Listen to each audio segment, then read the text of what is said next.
Chapter 1537. There were many people in the Nye clan. The old master had given birth to 5 sons in one go, and the 5 sons had many children.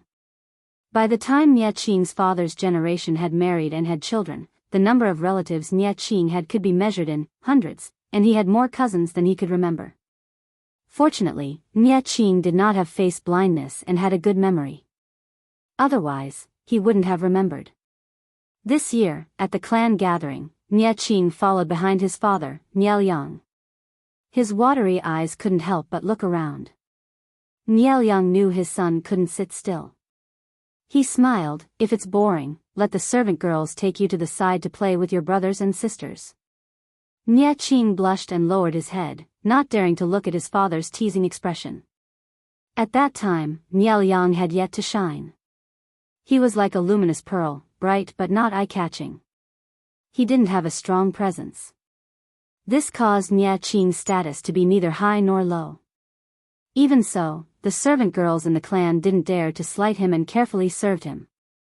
Nye Qing rested for a while in the side room. From the corner of his eyes, he saw a few children of the clan surrounding someone in the garden. "What are you doing?" Nye Qing was far away and couldn't hear what they were saying. But he could see the children shrunk their shoulders, their faces full of grievance. The group of young Langjuns saw Nye Qing come over and immediately showed displeased expressions. "I'm just having a chat with my brothers." The one who said this was the tallest Langjun. Nye Qing recognized him. He was the eldest grandson of the Nye family's first branch. "So it's like this. I misunderstood. Please forgive me, cousin." As Nye Qing finished, he beckoned to the boy of the same age who was surrounded. "Come here, the elders are looking for you. The servant girls looked for you for a long time and thought you were lost. Come with me." The moment he said this, the eldest grandson's face darkened. But Nye Qing's expression was natural and he couldn't question him. He could only watch as Nye Qing took Nye Yang away. "Were they bullying you just now?" He had a good memory and faintly remembered that this harmless rabbit-like Langjun was his uncle's child. Nye Yang pinched his fingers and nodded. His eyes were still red, making him look even more like a rabbit. "Why did they bully you?" "Cousin's words don't make sense. I was bullied by those tall ones."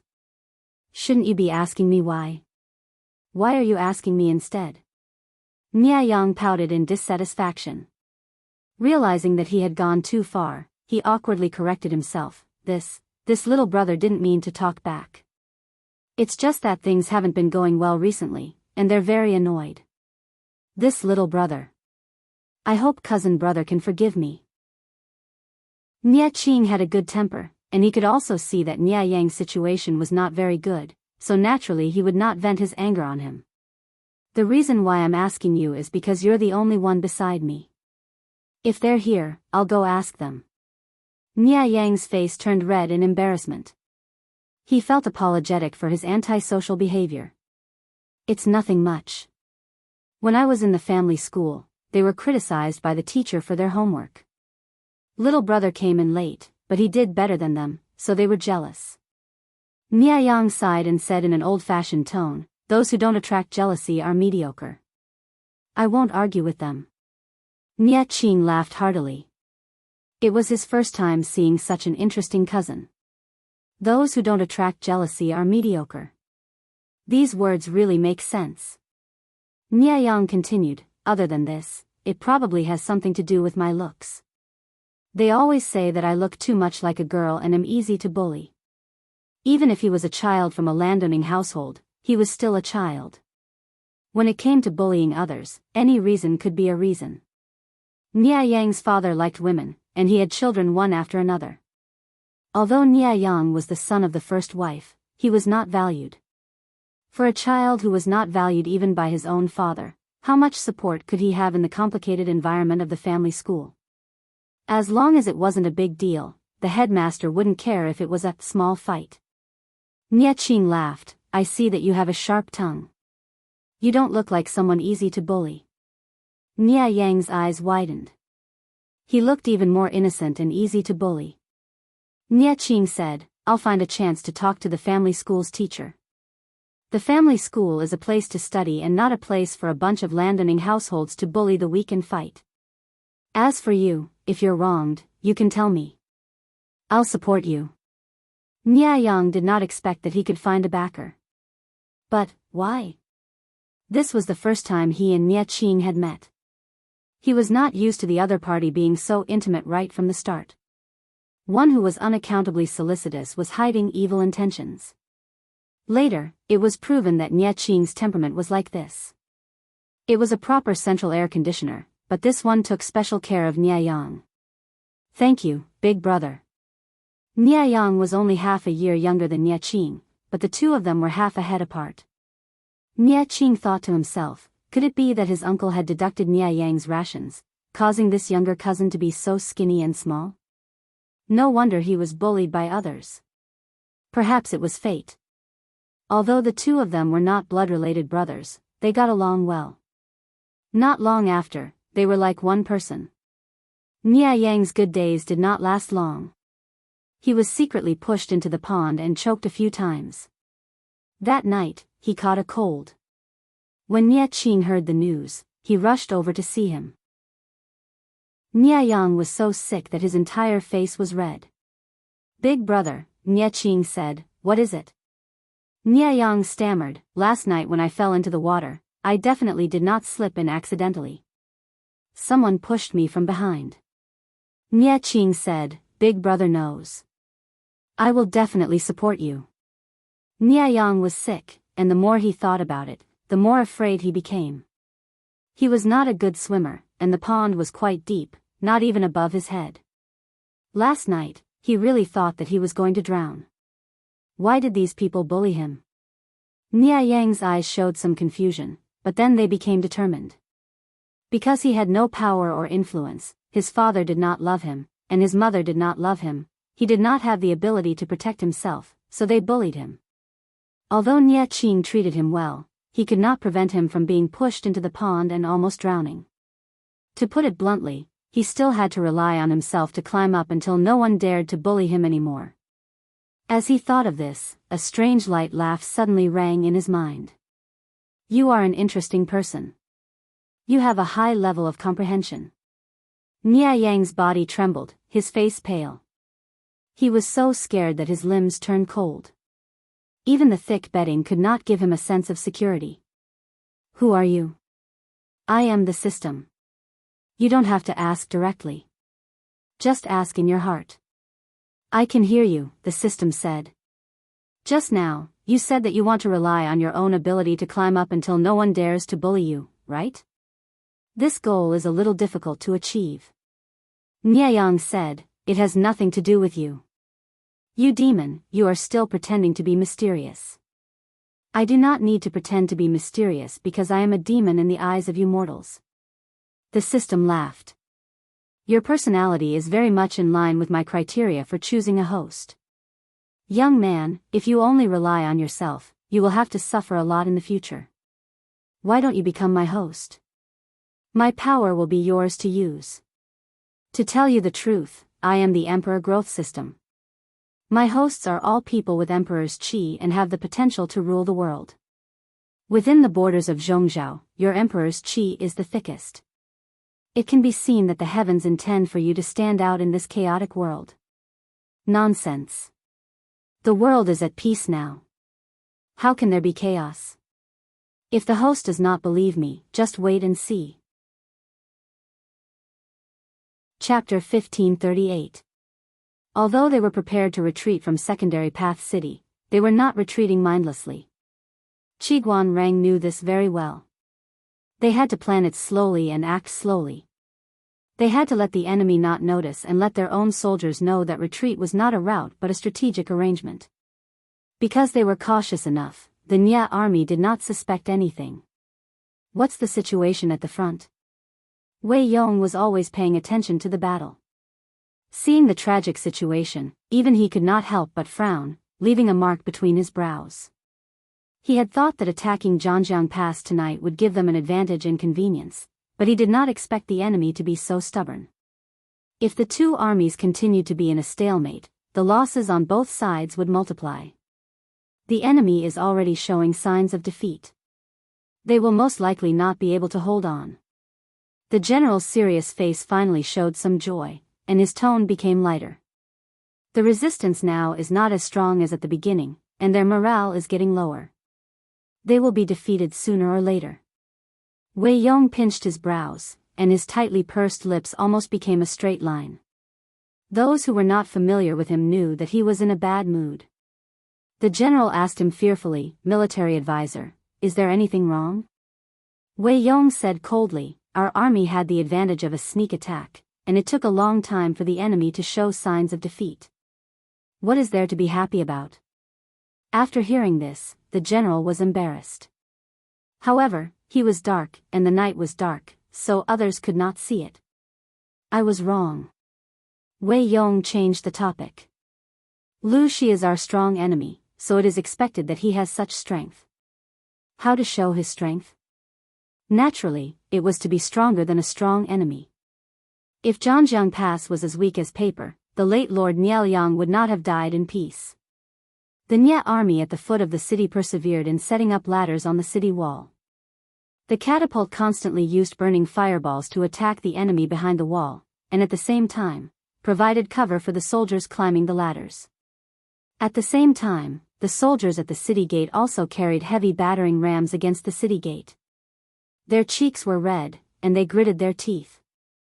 The veins on their foreheads were bulging, and their clothes were drenched in sweat.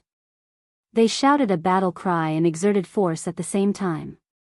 Even though Zhangjiang Pass's gate was sturdy, it was now cracked. Seeing the crack, everyone was greatly encouraged, as if victory was right in front of them. They worked even harder. When the sound of the crack on the city gate expanding reached his ears, it was like the sound of nature. With a loud bang, the city gate was completely blasted open.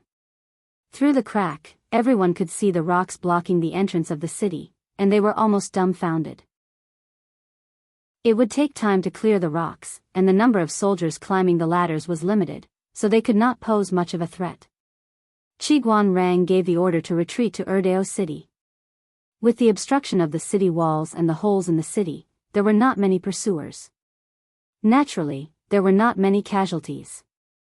The general of the Nye army passed on the news to Wei Yong.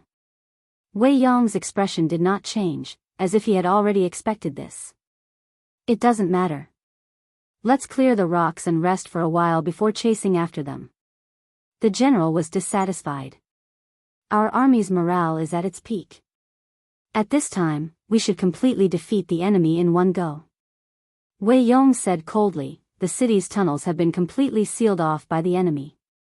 May I ask how the general is going to dispatch a large number of elites and supplies to kill the enemy in such a short time?" He was afraid that he would be killed by the enemy as soon as he caught up. Sharpening the knife will not delay the work of cutting firewood. Don't tell me that general doesn't even understand this common sense. For them to be able to pry open the gates of Zhangjiang Pass, didn't they rely on the support of military supplies and their advantage in numbers? In terms of the quality of their soldiers, they did not have an advantage. Using one's weakness to attack the enemy's strength, water must have gotten into their brains. But the general did not agree with Wei Yong's opinion. When Nieliang was still alive, he had not liked Wei Yong very much. He admitted that Wei Yong was outstanding. If he did not have any ability, Nieliang would not have thought so highly of him. However, there was a good saying, "Man proposes, but God disposes." So what if this group of strategists had the ability to scheme and scheme?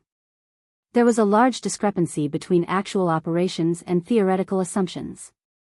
Marching and fighting a war could not be done by relying on armchair strategies. They had to take into account the changes on the battlefield and make targeted adjustments at the right time.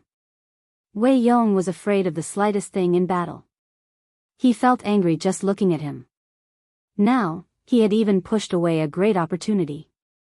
What did he want? Thinking of this, the general felt even more depressed. Wei Yong was a strategist.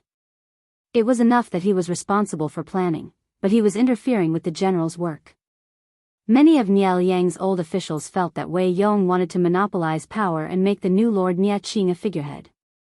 The general did not think so at first, but seeing Wei Yong's current actions, he could not help but waver. He said, "The enemy has been routed and the army's morale is in chaos. This general thinks that we should follow up our victory and pursue them, not giving them any chance to breathe. The strategist thinks too much.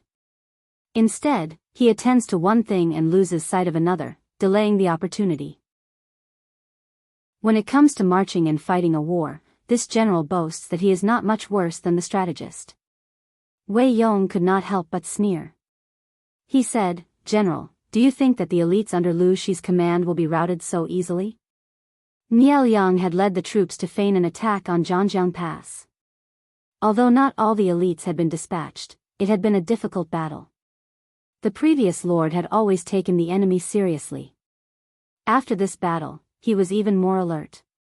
That was a true elite force, not a grassroots team. They would not collapse after a single defeat. This person in front of him was too inexperienced. Did he really think that Jiang Pengji was an enemy that he had fought before? The general said angrily, "Strategist, don't diminish your own prestige and boost the morale of others." Wei Yong's eyes turned cold. He said coldly, "Does the general want to disobey military orders?" The general was also loyal to the Nie family, but he had his own thoughts. He disapproved of Wei Yong's actions. He said, "Strategist, don't forget that in terms of responsibilities, you are in charge of the civil and I am in charge of the military. Although the strategist can intervene in the matter of deploying troops, it is not something that you can decide on your own." As a strategist, Wei Yong had a certain amount of military power, but when it came to truly haggling, he was still a civilian and could not suppress the other.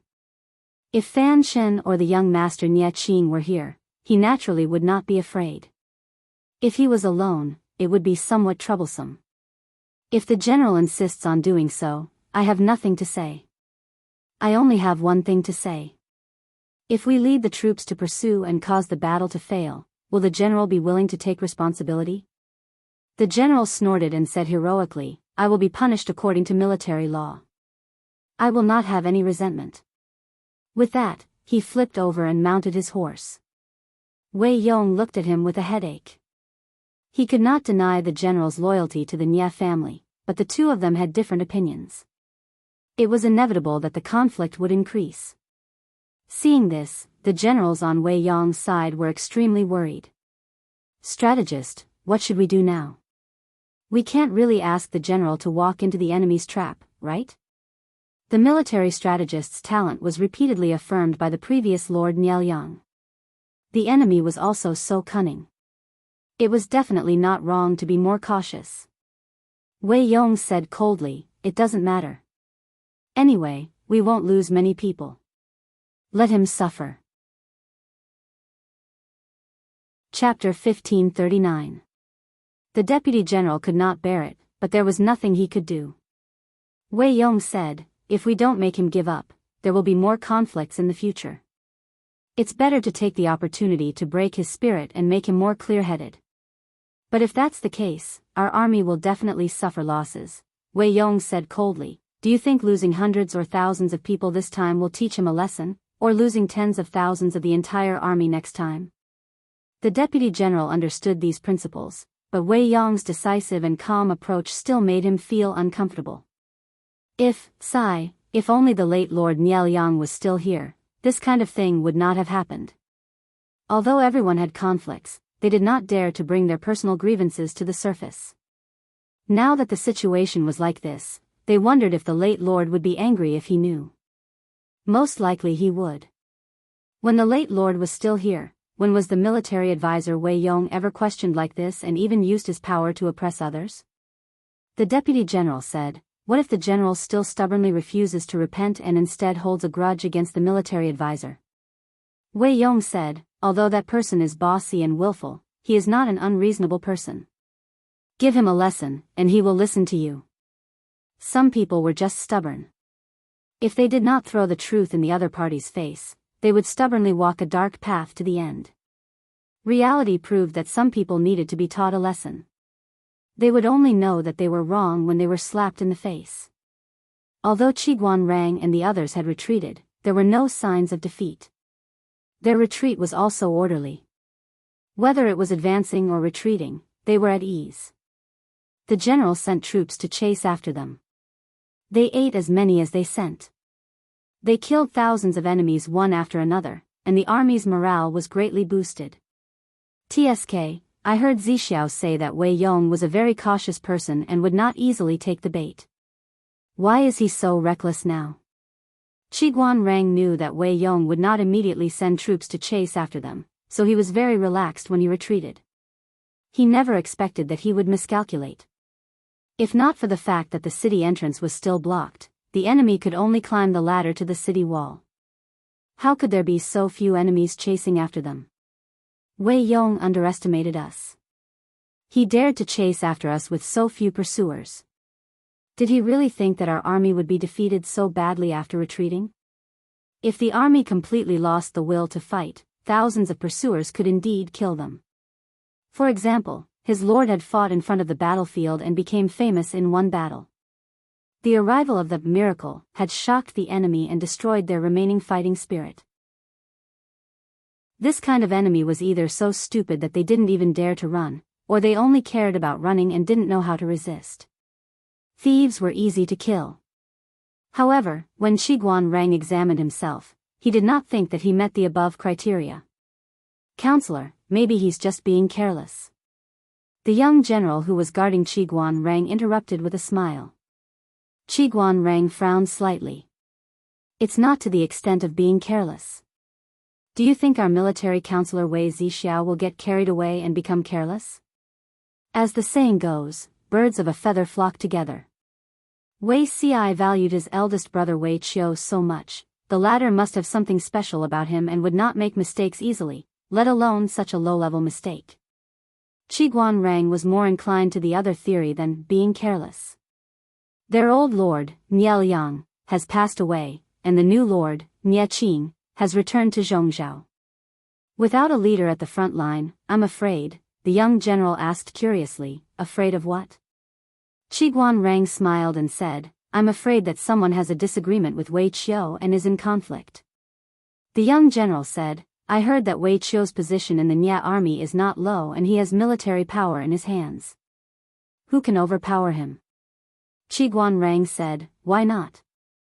Wei Qiu has military power, but he doesn't have a monopoly. The young general said proudly, these things will not happen in the Lord's hands. The Lord has a strong temperament and acts fairly. It is indeed not easy to happen, but nothing is absolute. Qiguan Rang knew very well that it was not that there were no conflicts in his lord's camp, but that she did not bring them to the surface. If there were conflicts of interests and standpoints in the future, they would probably fight more fiercely than he imagined. If the Lord did not reveal everything to him, he was afraid that he would always be on guard against Wei Ci and only plan to get rid of him when necessary. So what if Wei Ci was the Lord's man? When it came to politics, this identity would only hasten Wei Ci's death. Qiguan Rang would not be merciful just because Wei Ci was the Lord's man. At most, he would let Wei Ci die with dignity and leave his corpse intact. The young general asked curiously, is there a conflict? This general's eyesight is poor, so I did not notice that the generals and the military counselor are getting along very well. Qiguan Rang was speechless. How did the conflict disappear? The conflict between the gentry and the poor was a conflict that could not be ignored. There were not many gentry in the Lord's camp, but it was not that there were none. When the world was slightly more stable and there were many things waiting to be done, it was inevitable that the gentry would be put to good use. Who asked the gentry to have so many gentry? The foundation of the poor was still too shallow. In the beginning, they could still fight evenly with the gentry by relying on their achievements in founding the country. As time went on, the disadvantage of the poor with a shallow foundation became more obvious. They would either be assimilated by the gentry and become a new gentry, or they would fall and never have a chance to make a comeback. For the gentry to survive for so many years, their means of survival were not comparable to those of the poor. He was deep in thought. The young general smiled and said, the Lord is so wise. Even if there is a conflict, she will nip it in the bud. Qiguan Rang could not help but laugh. His Lord was really deified. Yes, the Lord is the child of providence. There is nothing she can't do. Wei Si's brainwashing was really scary. A good seedling had been brainwashed into a brainless fanboy. General Nie Jun caught up and found that the enemy had retreated calmly and did not look as pathetic as he had imagined. His face immediately burned. Not only was he ashamed, but he was also angry at being played by the enemy. You brats, such despicable behavior is really infuriating. The general was a person who cared about his reputation. He had just dissed Wei Yong without thinking, and now he was slapped in the face by the enemy. When Wei Yong caught up with the soldiers, he did not dare to look at the other party's face. Fortunately, Wei Yong was magnanimous and did not deliberately use this to humiliate him. The two of them tacitly brushed this matter aside. Wei Yong said, "Retreat 1 kilometer with the troops first. We will attack when the supplies are ready." The general subconsciously wanted to refute, but he had learned his lesson and did not want to be slapped in the face again in such a short time. We will listen to the military counselor's arrangements. Many soldiers did not understand Wei Yong's decision to retreat 2 kilometers. They had won a small battle. Why should they give up the fat meat in their mouths and choose to retreat? This was a classic case of information stagnation. The people below did not understand the orders of their superiors. Some would blindly follow, but there were also people who were confused and even misunderstood. Why are they retreating? Retreating to Erdeo City, they could not help but feel puzzled when they saw the enemy retreat. Qiguan Rang smiled and said, "Of course they have to retreat. Why don't we wait for our army to send out troops?" The enemy's supplies did not keep up. At this time, they had to retreat and stabilize the situation. If they continued to wait, they would capsize. Old Master Sun Wen's face was cold as he asked Qiguan Rang, "Is it possible now?" Chapter 1540. There was also a need to pay attention to the timing of the attack. If it was too early, it would not be enough, and if it was too late, it would be easy to lose the best opportunity. Qiguan Rang was experienced and could control the timing, not to mention that he had Wei Si and Old Man Sun Wen by his side. Be vigilant, the enemy is most likely going to attack. Wei Yong's face was solemn. "Counselor, you said, they will attack now?" The general was shocked at first, but he quickly understood. He grasped the weapon in his hand tightly and said in a thunderous voice, "Counselor, don't worry. If they dare to attack, we will make sure that they do not return." Wei Yong said, "Of course they will attack. Otherwise, when our supplies are in place, they will not be able to defend themselves and their morale will collapse. A retreat could appease the soldiers and ensure that their morale would not be broken and their formation would not be disrupted.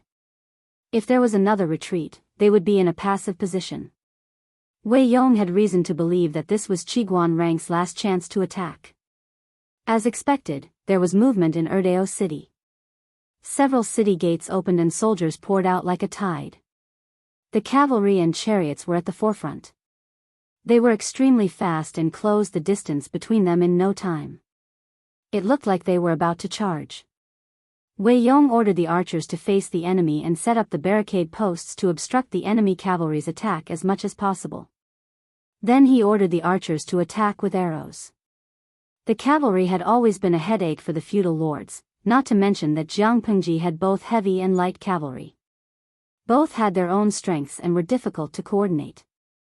The heavy cavalry collided and cut the formation while the light cavalry used their speed to outflank the enemy. It was an invincible combination. Although the barricade posts could cause some trouble for the cavalry, they were not fatal. Jianghu's heavy cavalry used heavy horses. Both the men and horses were covered in heavy armor. The craftsmanship of the armor had been improved by her several times. There was almost no weakness on the armor. The joints were hidden and the armor was as thick as half a knuckle. Unless the enemy archers had superb archery skills and could aim at the eyes of the men or horses from a long distance, it was difficult to cause fatal damage to them. The armor was either bronze or refined iron. How could ordinary arrows break through such heavy defense? In Jiang Pengji's words, the heavy cavalry were a group of iron turtles. They had no other shortcomings except for their slow speed. When thousands of heavy cavalry charged together, they could even send the barricade posts flying. However, the heavy cavalry also had obvious weaknesses. Their durability was extremely poor, their endurance was worrying, and their speed was also slow. If he was entangled by the enemy, he would be like a lamb waiting to be slaughtered. On the other hand, light cavalry sacrificed their defense in exchange for speed. They came and went like the wind, and their mobility was the best-known troop type.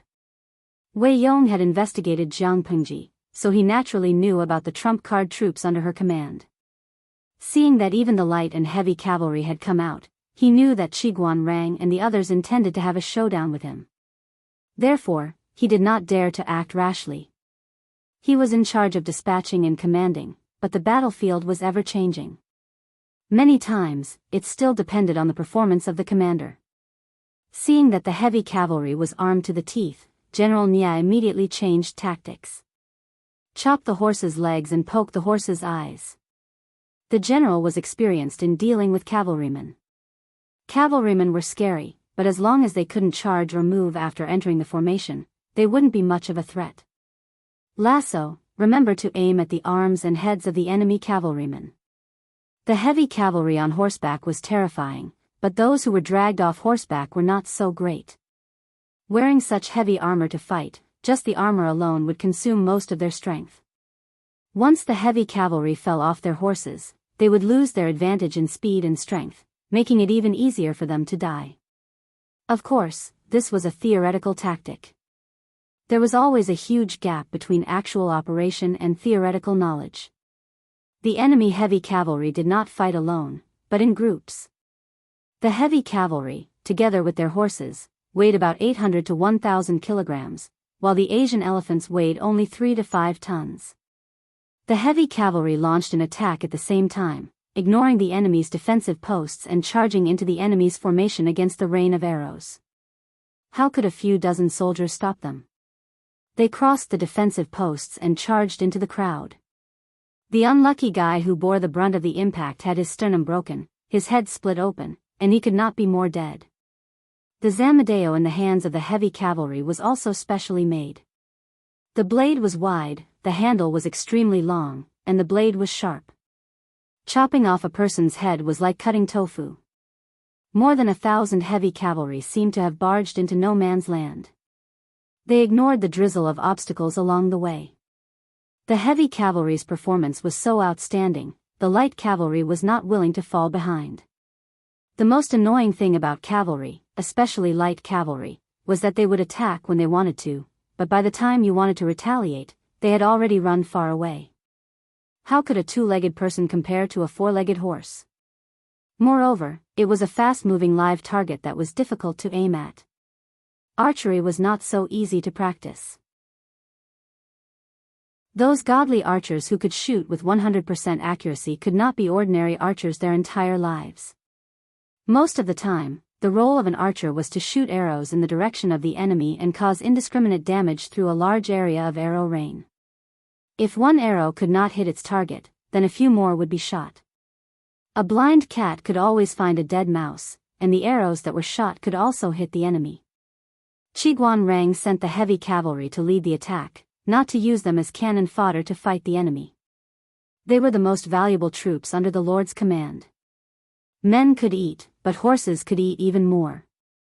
Every qualified cavalry battalion soldier was built with money and rice.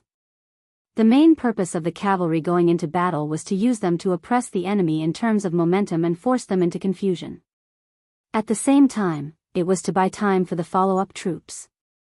To make the enemy unable to stabilize their position and delay the main force until the main force rushed over. However, they did not only have cavalry. The Nia family was even wealthier than Jianghu.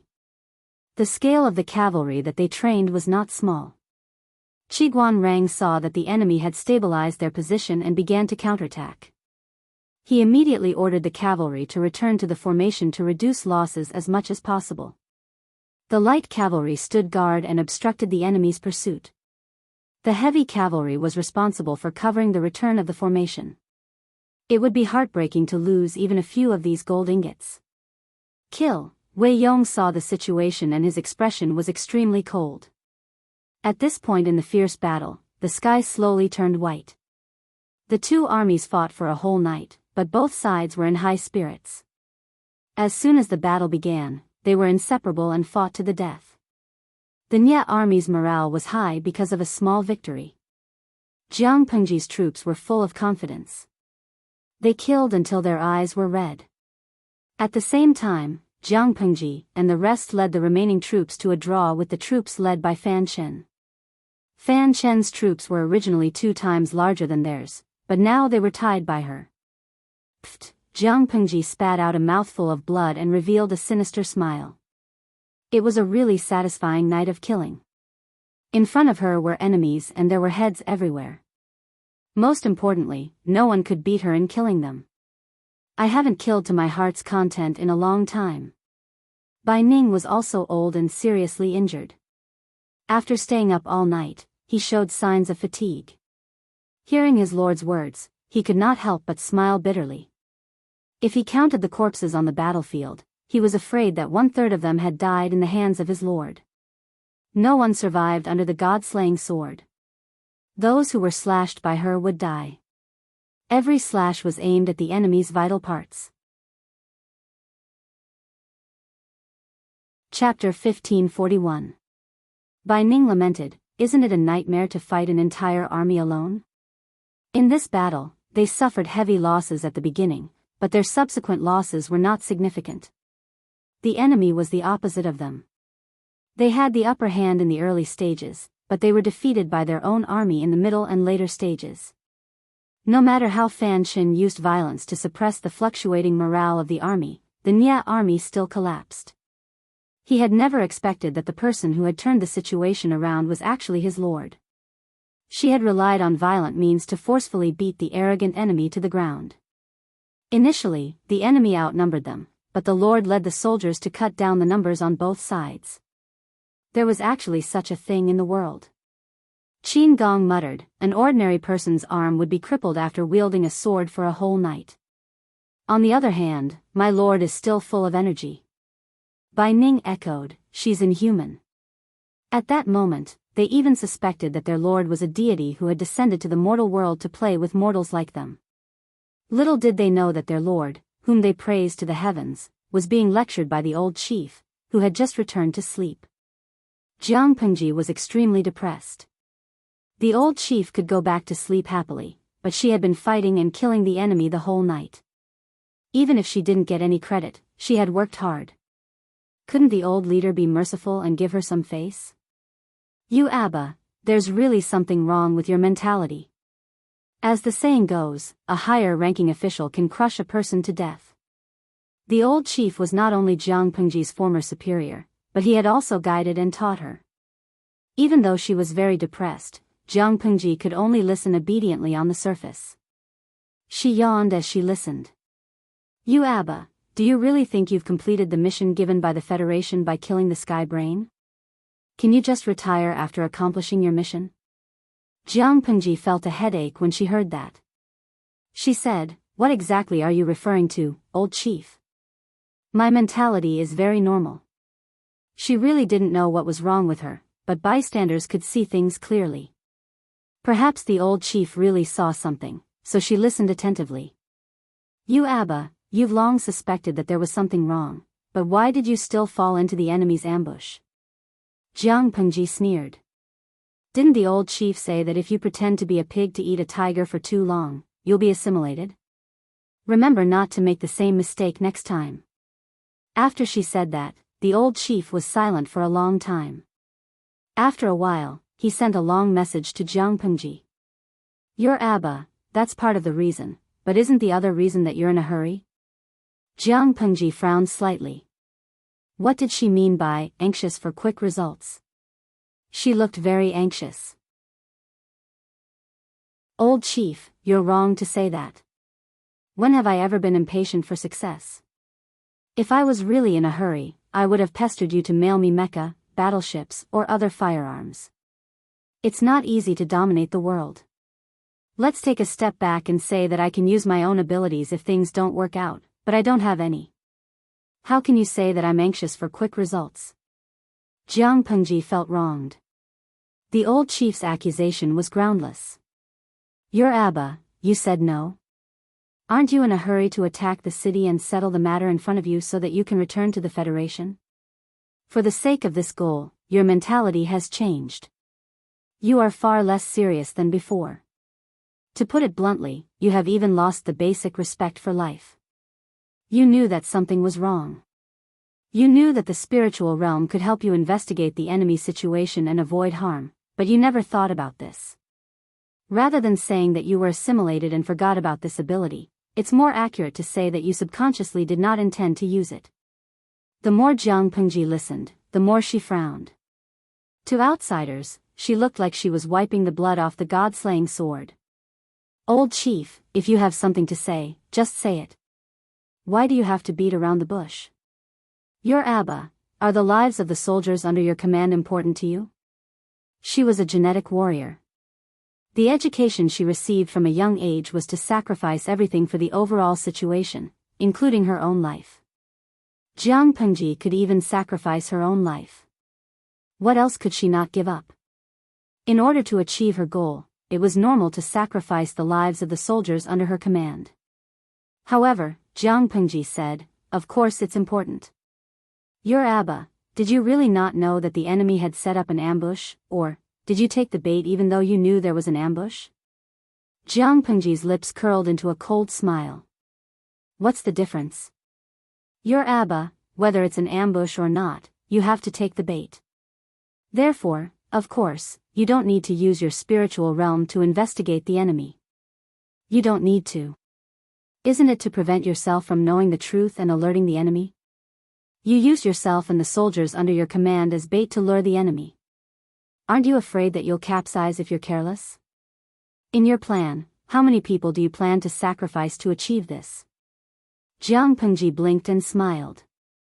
I don't understand what you mean, old chief. Your Abba, you want to wipe out the Nya family's troops, don't you? Jiang Pengji said, I've stayed here long enough. Isn't it better to get rid of the Nya family and end the war as soon as possible? Your Abba, you finally admit it. Jiang Pengji did not comment. Not only was Wei Yong plotting against her, but she was also playing along. If Wei Yong's retreat was true, it would be best. The troops sent out could ambush the Nya camp. It would be considered a victory. If Wei Yong's retreat was a trap, what could it be? Jiang Pengji put herself in Wei Yong's shoes and roughly guessed the enemy's plan. It was no exception. They would set up an ambush to kill the troops that ambushed the Nya camp. What's more, they would arrange for an ambush to ambush Zhangjiang Pass. If they ambushed Zhangjiang Pass, Wei Yong would definitely go all out and send out all his troops. Jiang Pengji weighed the two options. Her brows had never relaxed.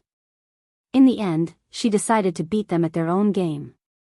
Regardless of whether the enemy was acting or not, she would find out after a while.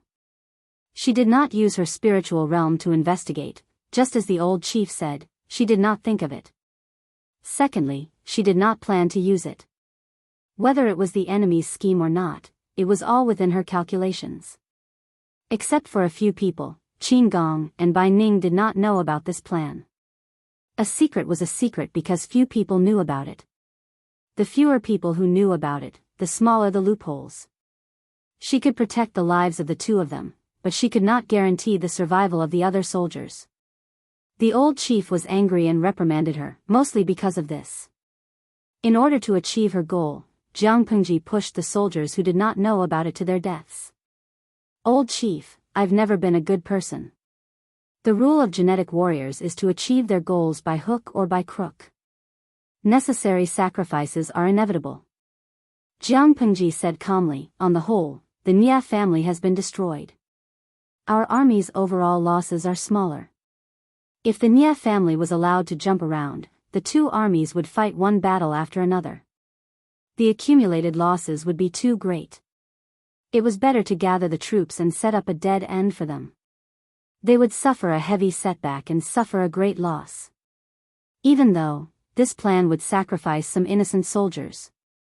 Your Abba, if it were the federal soldiers, would you sacrifice them without hesitation?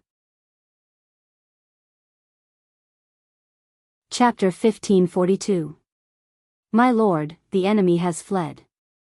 Should we chase after them or rescue Jianghu Pass? Qin Gong wiped the blood off his face and revealed a carefree expression. The battle tonight was really satisfying. Jiang Pengji looked at Jianghu Pass from afar. Her eyes were as deep and dark as a deep pool, containing a coldness that outsiders could not perceive.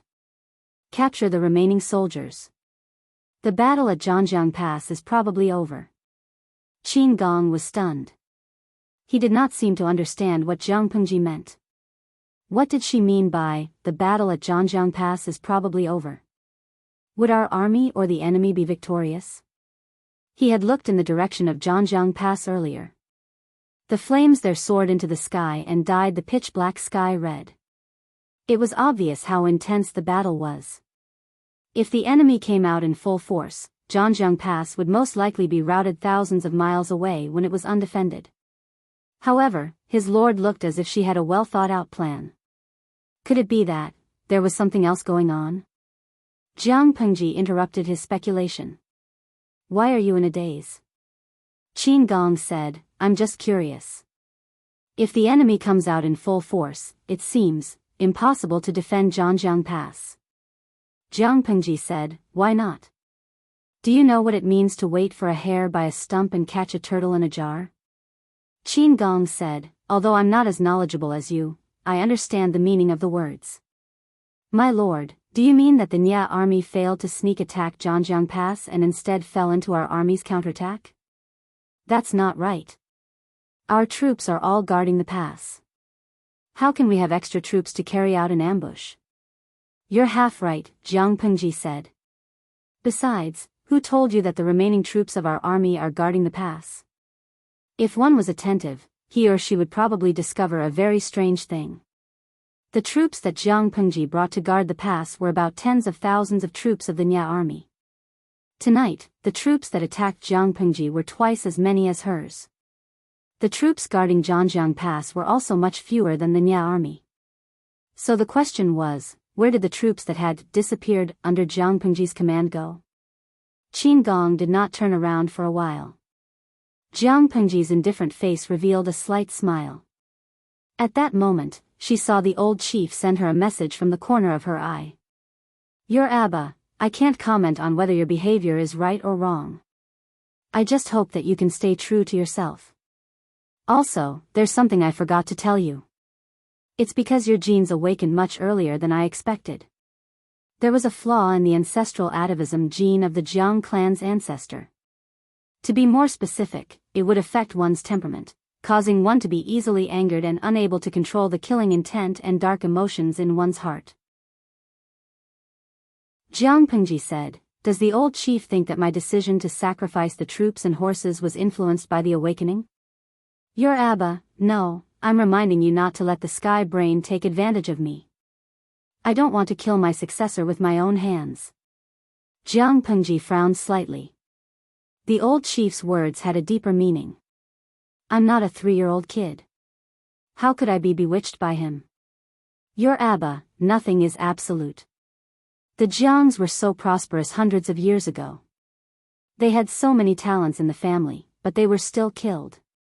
No matter how capable Jiang Pengji was, could she be stronger than those geniuses?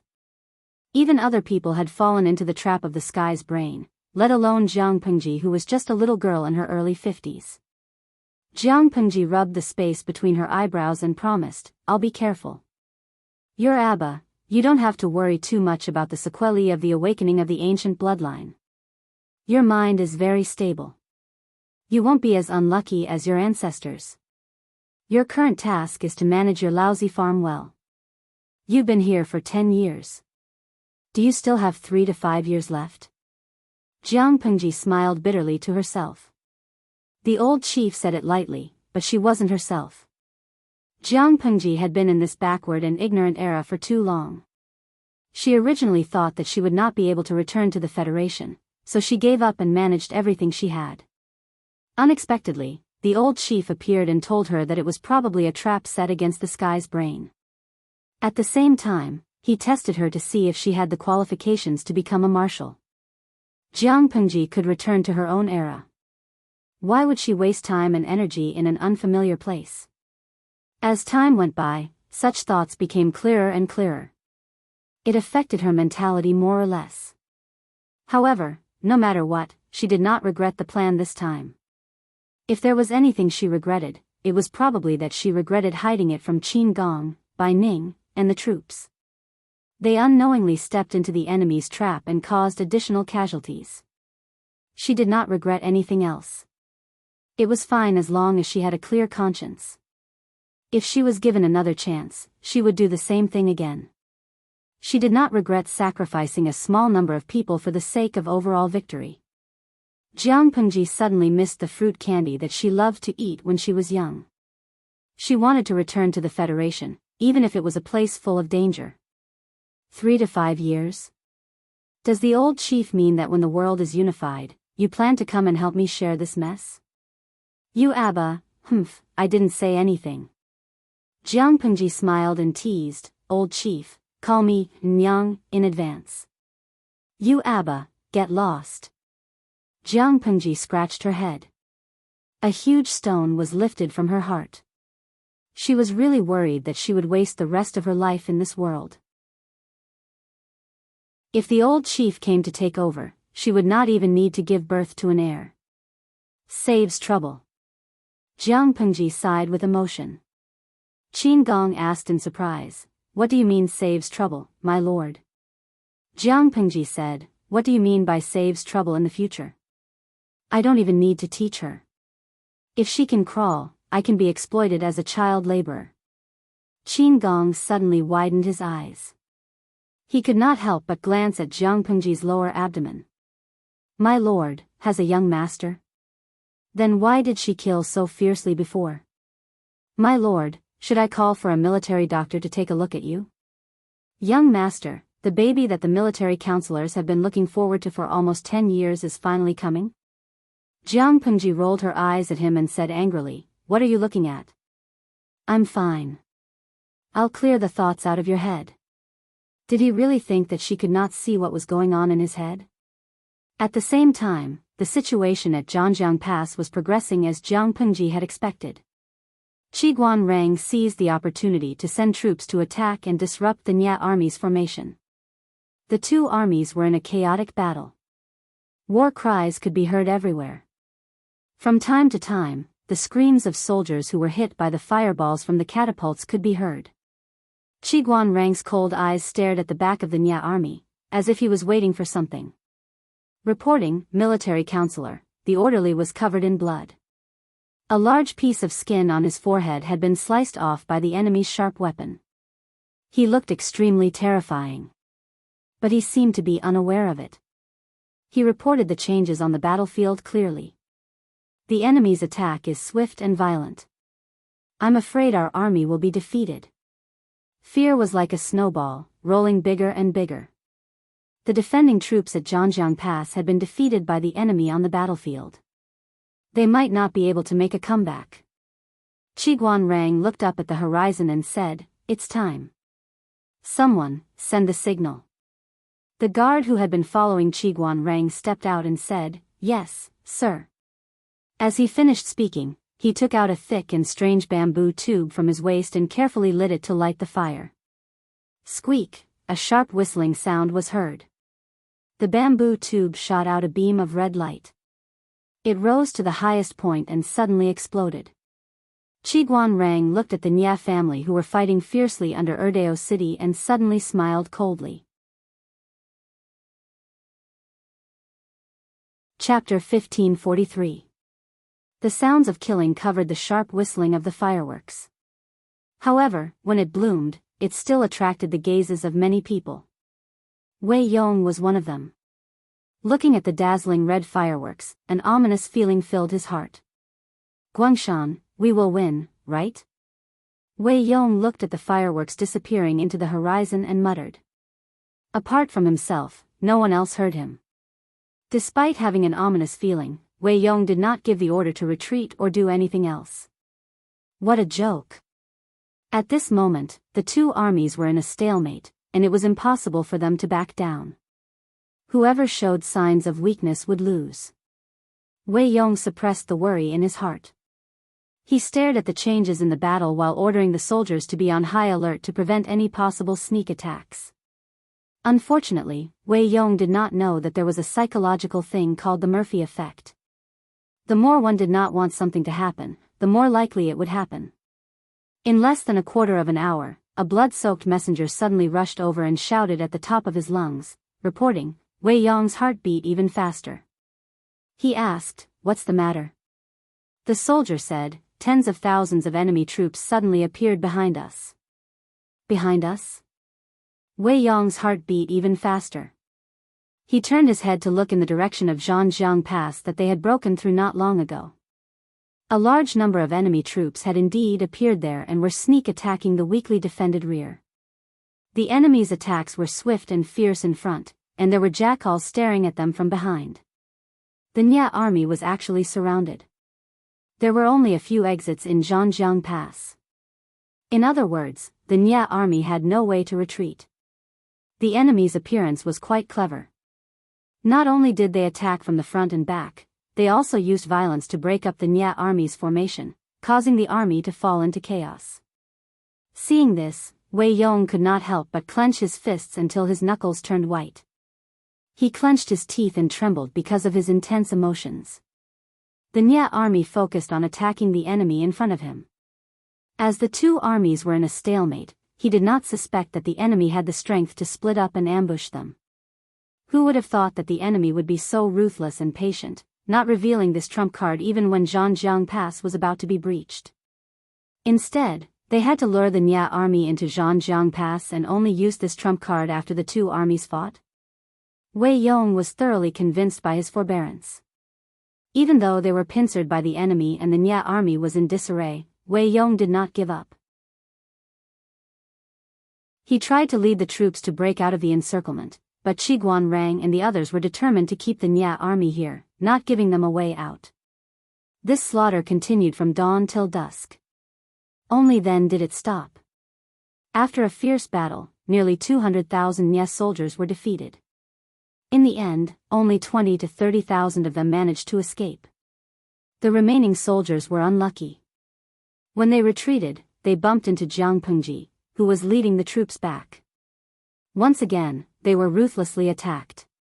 When Jiang Pengji returned with her troops, the 5 million idlers in the streaming room were still laughing, but they soon stopped laughing. Zhanjiang Pass was covered in blood.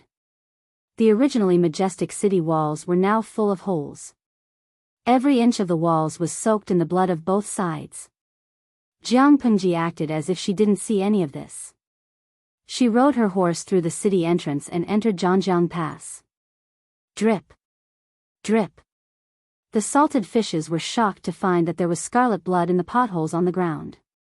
Big White's hooves would always splash blood when they stepped into the shallow potholes. Tudu Feichio, streamer, was it raining last night? Kuzijio Chi fan, it doesn't look like it was raining, the salted fishes spoke cautiously. Some of the more sensitive ones found that there was something wrong with the streamer that day. This kind of abnormality made them explode with a desire to live from heaven. All of them kept quiet out of fear. For example, it was probably low air pressure. Just looking at her made one feel a sense of heaviness. It made one's heart feel stuffy, and even breathing felt laborious. Gue kai guofengxio, how is it raining? It's obviously blood. What happened at Zhanjiang Pass last night? Why is there so much blood? Did the Nya army sneak attack again? Streamer, you're not being honest. You should have started streaming last night. It's a pity that you missed it. The salted fishes complained. This was not the first time that Jiang Pengji had secretly eaten alone. In the past, many important battles happened in the middle of the night, but she was unwilling to start streaming. This caused many of the salted fishes to wake up the next day to find that they had slept and the world had turned upside down. Jiang Pengji held the god-slaying sword tightly and closed her eyes slightly. She ignored the salted fishes' comments. Further ahead, the salted fishes saw many soldiers moving corpses and cleaning up the battlefield. The broken limbs and wreckage stimulated their eyes. Everywhere they looked was a scene of devastation. Corpses covered the place as far as their eyes could see. They died in different ways. Some of the corpses were still on fire. Even if the salted fishes were used to seeing storms and waves, they could not bear it at that moment. Some even turned their heads and vomited. Bai Ning rode behind her. His dry eyes were bloodshot. He glanced at the corpses and suddenly felt a little emotional. This battle, I don't know if it's a great victory or a Pyrrhic victory. It was obvious that the enemy had sacrificed more soldiers and horses. It could almost be considered a total annihilation, but they had lost 40,000 to 50,000 soldiers. Jiang Pengji looked indifferent and said, whether it's a great victory or a Pyrrhic victory, it's still a victory. Bai Ning smiled bitterly and said, my lord is right. I'm just feeling emotional. In this chaotic world, how many times will this scene repeat? His injuries were more serious. After emergency treatment by the military doctor, he was not in much danger, but he still needed to recuperate for a month or two. Although he could still ride the horse steadily, in fact, he was forcing himself to hold on. He was not made of iron. He had been fighting for more than 24 hours without sleep and rest. He was also injured and lost blood. An ordinary person would not have been able to hold on. His lord could not be considered a person at all. How is Feng Jing? Jiang Pengji asked. Bai Ning smiled and said, young people nowadays are not as good at enduring hardships as my generation.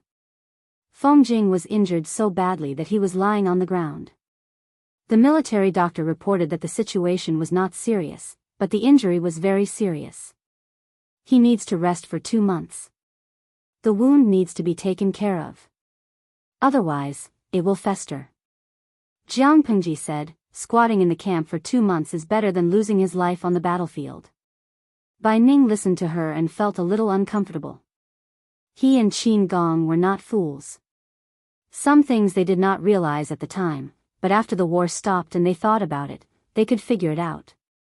They could not guess the details of the whole layout, but they knew the general direction. If they guessed correctly, the Lord and their 30,000 soldiers were the bait thrown out.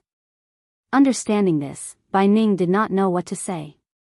At the same time, he was not in a position to say anything.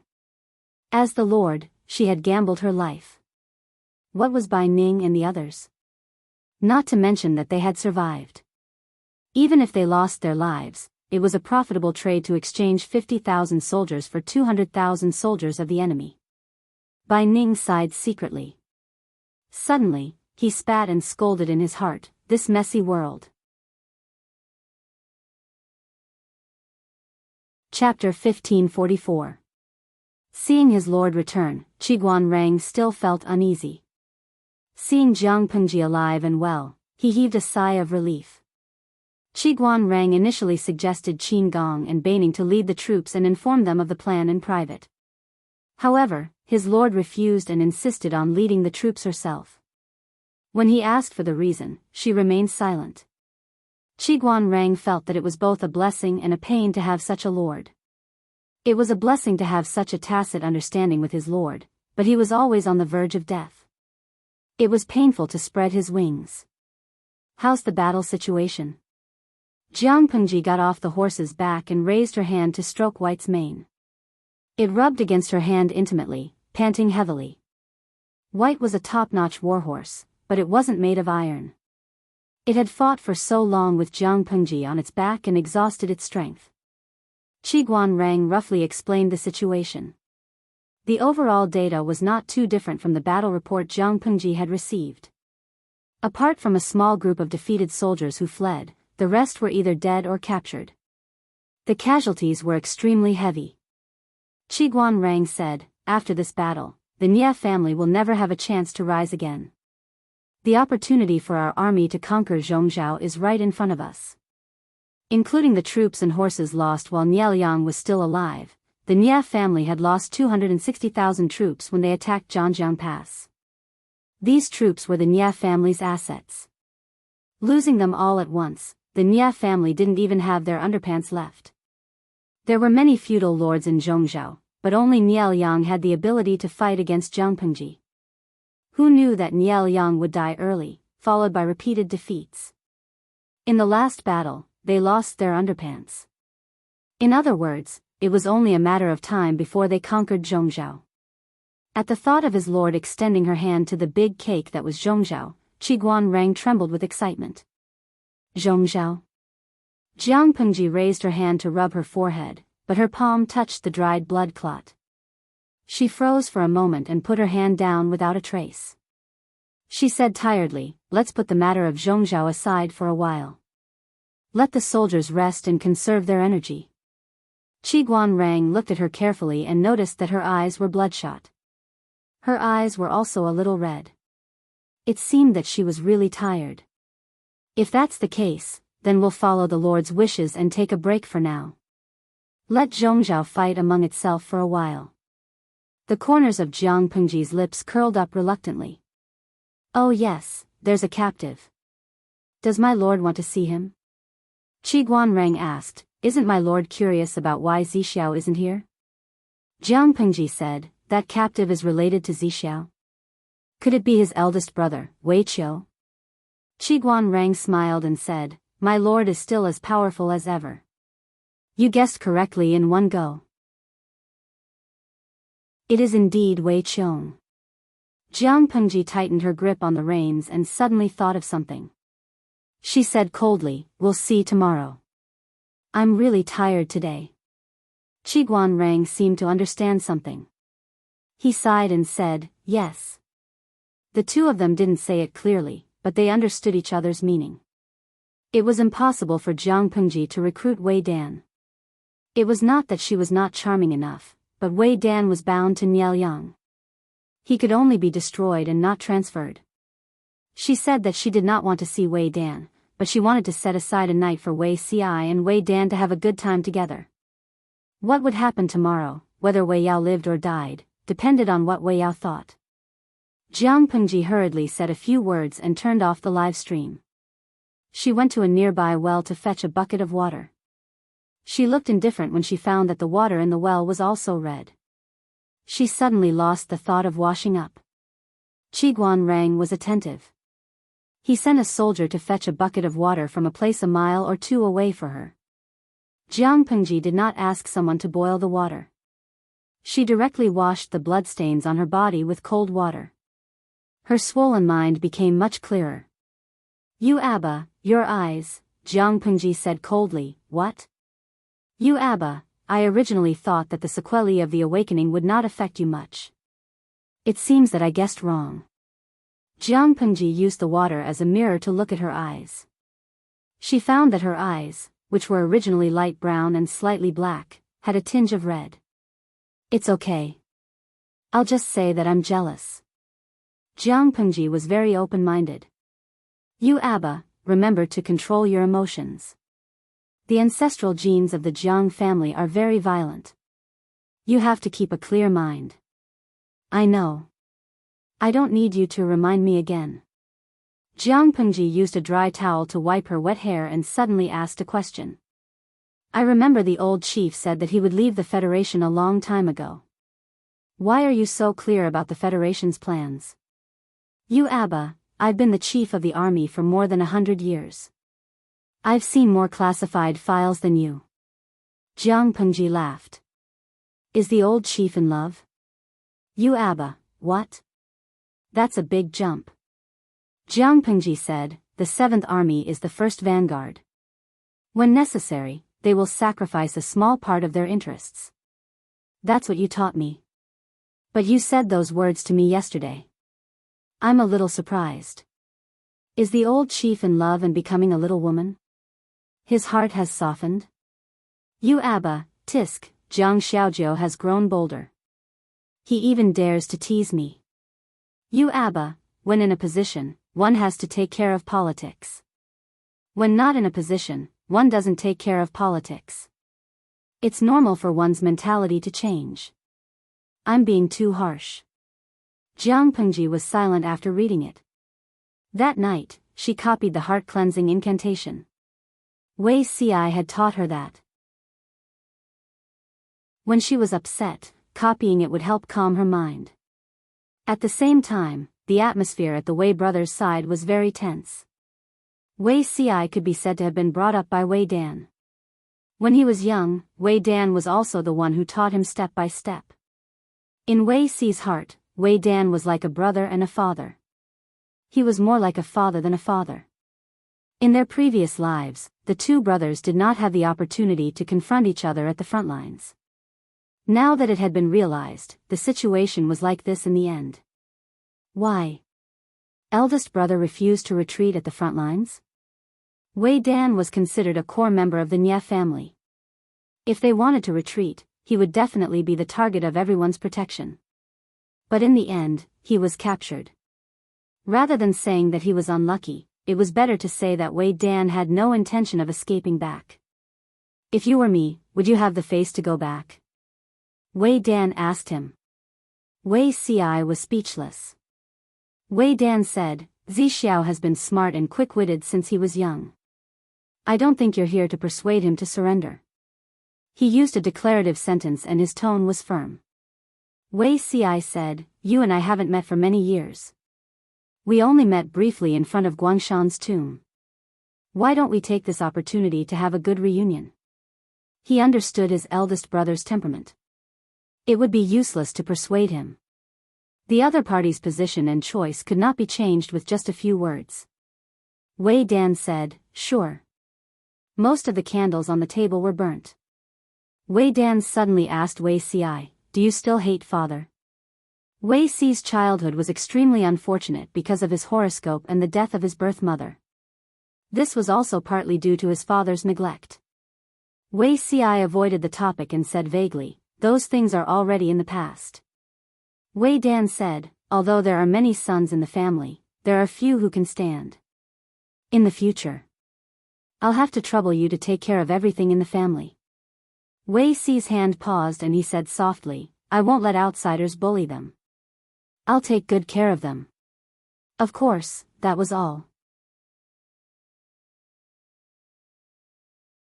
Chapter 1545. After all, they were blood brothers. Even though they had been separated for many years, Wei Yong still understood his younger brother very well.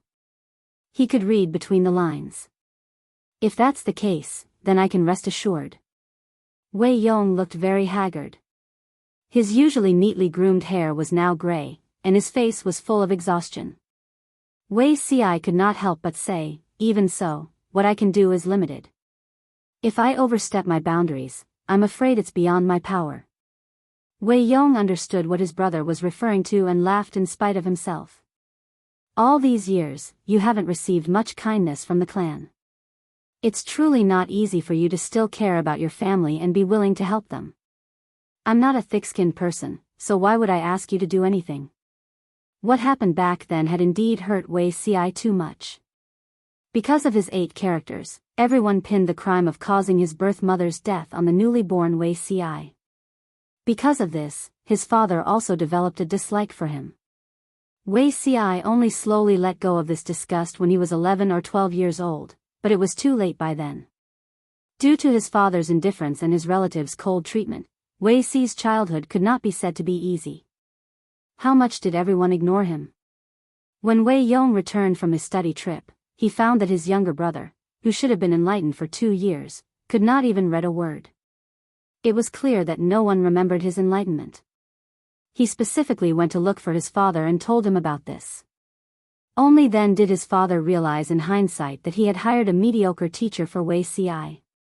Wei Dan couldn't bear to see his talented younger brother being trampled upon, so he had no choice but to do it himself. During the day, he learned the basics from the teacher, and at night, he would come back and give special attention. However, Wei Dan was also a young man with limited energy and talent. In the end, he sent his younger brother to the private school opened by Master Yuanjing. Looking back at Wei Ci's childhood, delaying his enlightenment by 2 years was considered a small matter. The most serious time was when his life was threatened. Because the servants did not serve him well, Wei Ci caught a cold. He had a high fever for 2 days before it was discovered. Everyone thought that it was a normal fever, and the doctor they invited was only mediocre.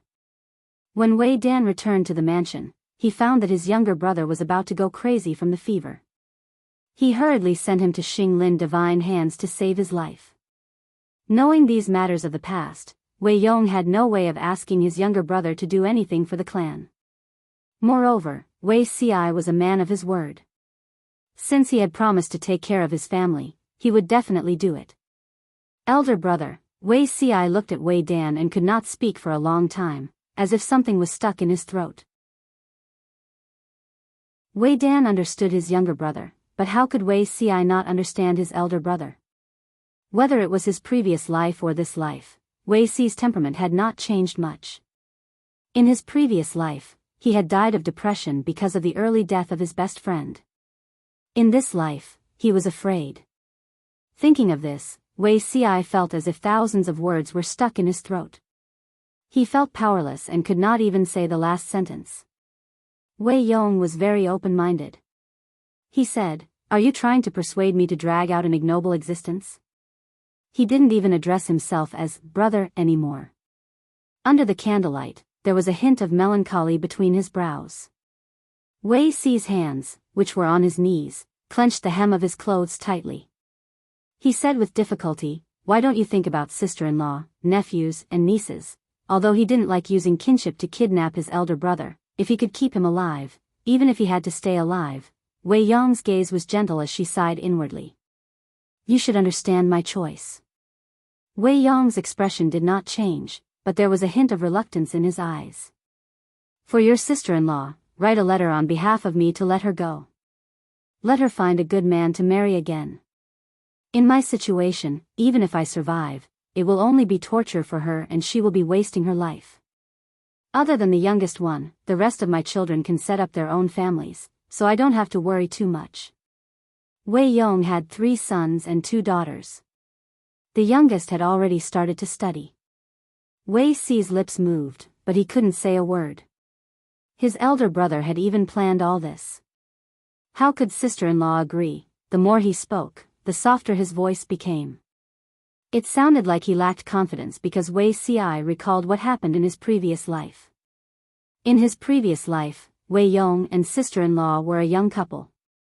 Like most couples in this world, they were arranged by their parents and arranged by the words of a matchmaker. They didn't know each other before marriage and each performed their own duties after marriage. Rather than saying they were husband and wife, they were more like friends. A few years after Nieliang's death, his elder brother's health deteriorated. After that, his elder brother passed away when he was less than 50. Sister-in-law was silent for 2 days before letting go. She seemed to have relieved some heavy responsibility in her speech. He caused a lot of harm. After that, the Wei family's power was weak and Wei Ci had a say in the imperial court, so he thought of helping his elder brother's family. His elder brother had 3 sons and 2 daughters.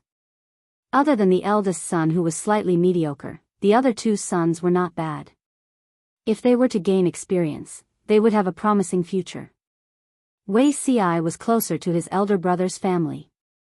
During festivals, he would visit his sister-in-law and nephews who were widowed at home.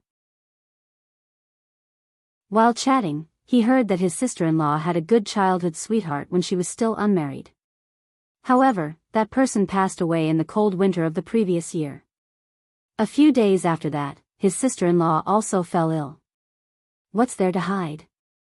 She's an old woman with 1 foot in the grave now. Why would she be afraid of people gossiping?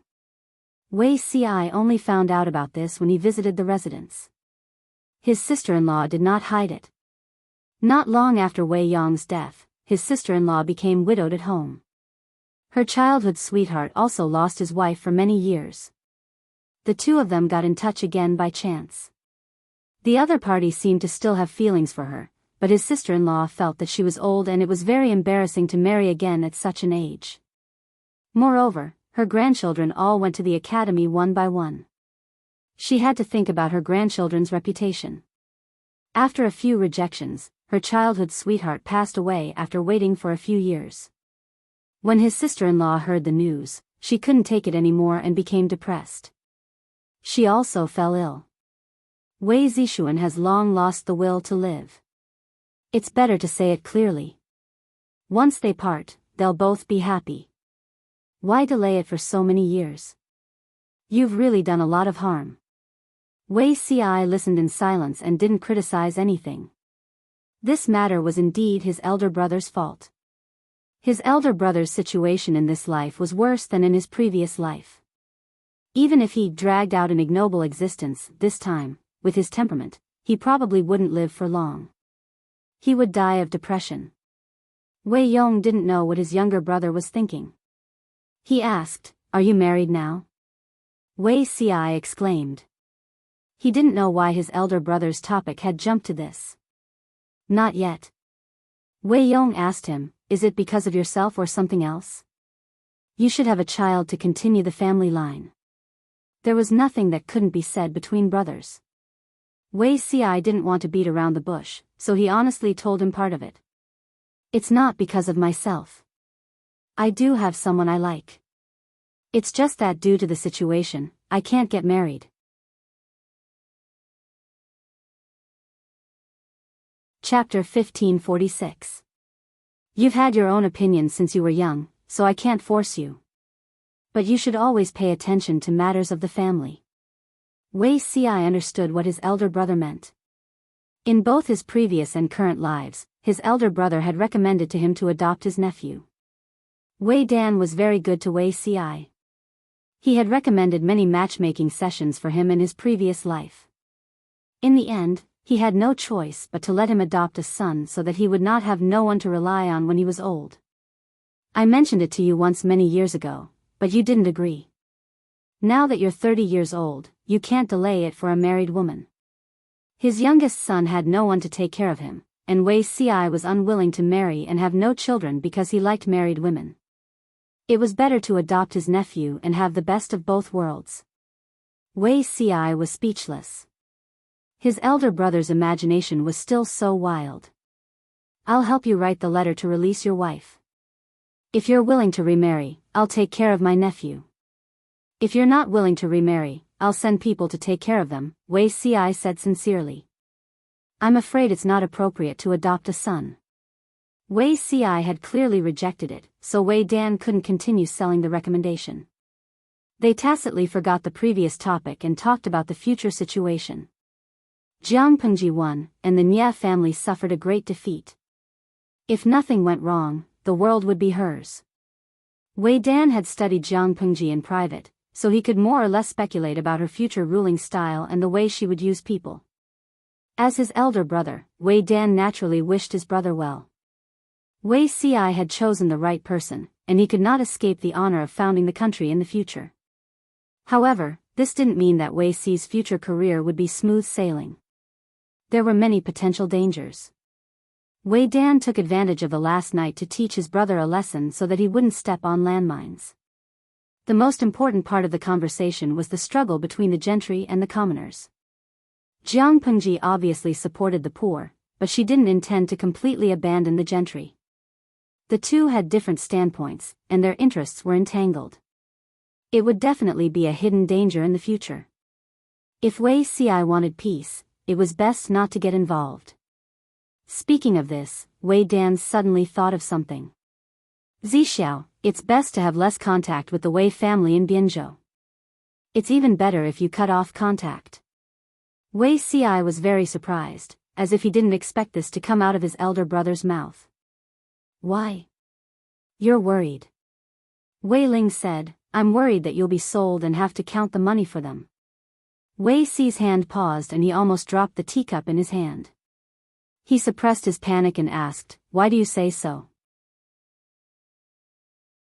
The Wei brothers belonged to the Langyue Wei family, which was a branch of the Wei family in Zhongzhao's Biyao.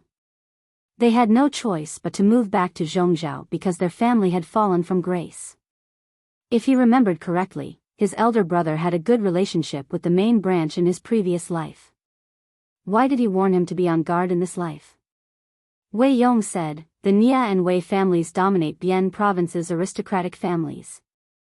With large families and large businesses, there's no lack of conflict. Although the Wei family's internal strife isn't as unbridled as the Nye family's, they're still unscrupulous. Who didn't have ambitions? The Wei family's ambition wasn't just to rule over Bian province. They couldn't allow a poor family to rise up and trample on their heads. It wasn't easy for you to get to where you are today. I'm worried that you'll be used. In the future, when Jianghu really unified the 5 countries, the conflict between the gentry and the commoners would inevitably be brought to light. Wei Ci was considered a member of the aristocratic families and had the backing of the Wei family. If he didn't think of a way to protect himself, sooner or later he'd get into trouble. The best way was to sever ties with the Wei family and be a pure subject loyal only to the superior. He wouldn't participate in internal strife so that he wouldn't fall. The more Wei Ci listened, the more his hands trembled. In his previous life, he'd been closer to the Wei family. He'd worked hard to promote and train useful talents from the Wei family to be loyal to the imperial court. On one hand, they could be loyal to the imperial court and serve the emperor. On the other hand, they could save the declining Wei family. However, in the eyes of others, wouldn't this be forming a clique for personal gain? Some shrewd people in the imperial court knew Wei Ci's identity, such as Qiguan Rang and Feng Zhen. Wei Ci's action had indeed stepped on a landmine. It was no wonder that he'd been schemed against. Apart from that, Wei Ci lowered his eyelids. A conjecture that made him shiver all over appeared in his mind. Who was the villain who'd instigated Wei Tsong back then? Wei Ci thought it was the aristocracy led by the Nie family. Now that he thought about it, he seemed to have guessed wrong. It seemed that only the Wei family had the ability to extend their influence so far without attracting Wei Ci's attention and influence Wei Tsong little by little. If Wei Tsong ascended to the throne, wouldn't the Wei family stand to gain the most? Wei Tsong had been nurtured by Wei Ci as a scholar since he was young. He didn't have any political fighting skills. If he stepped on the crown prince, Jiang Yan, to ascend to the throne, could he be a good monarch?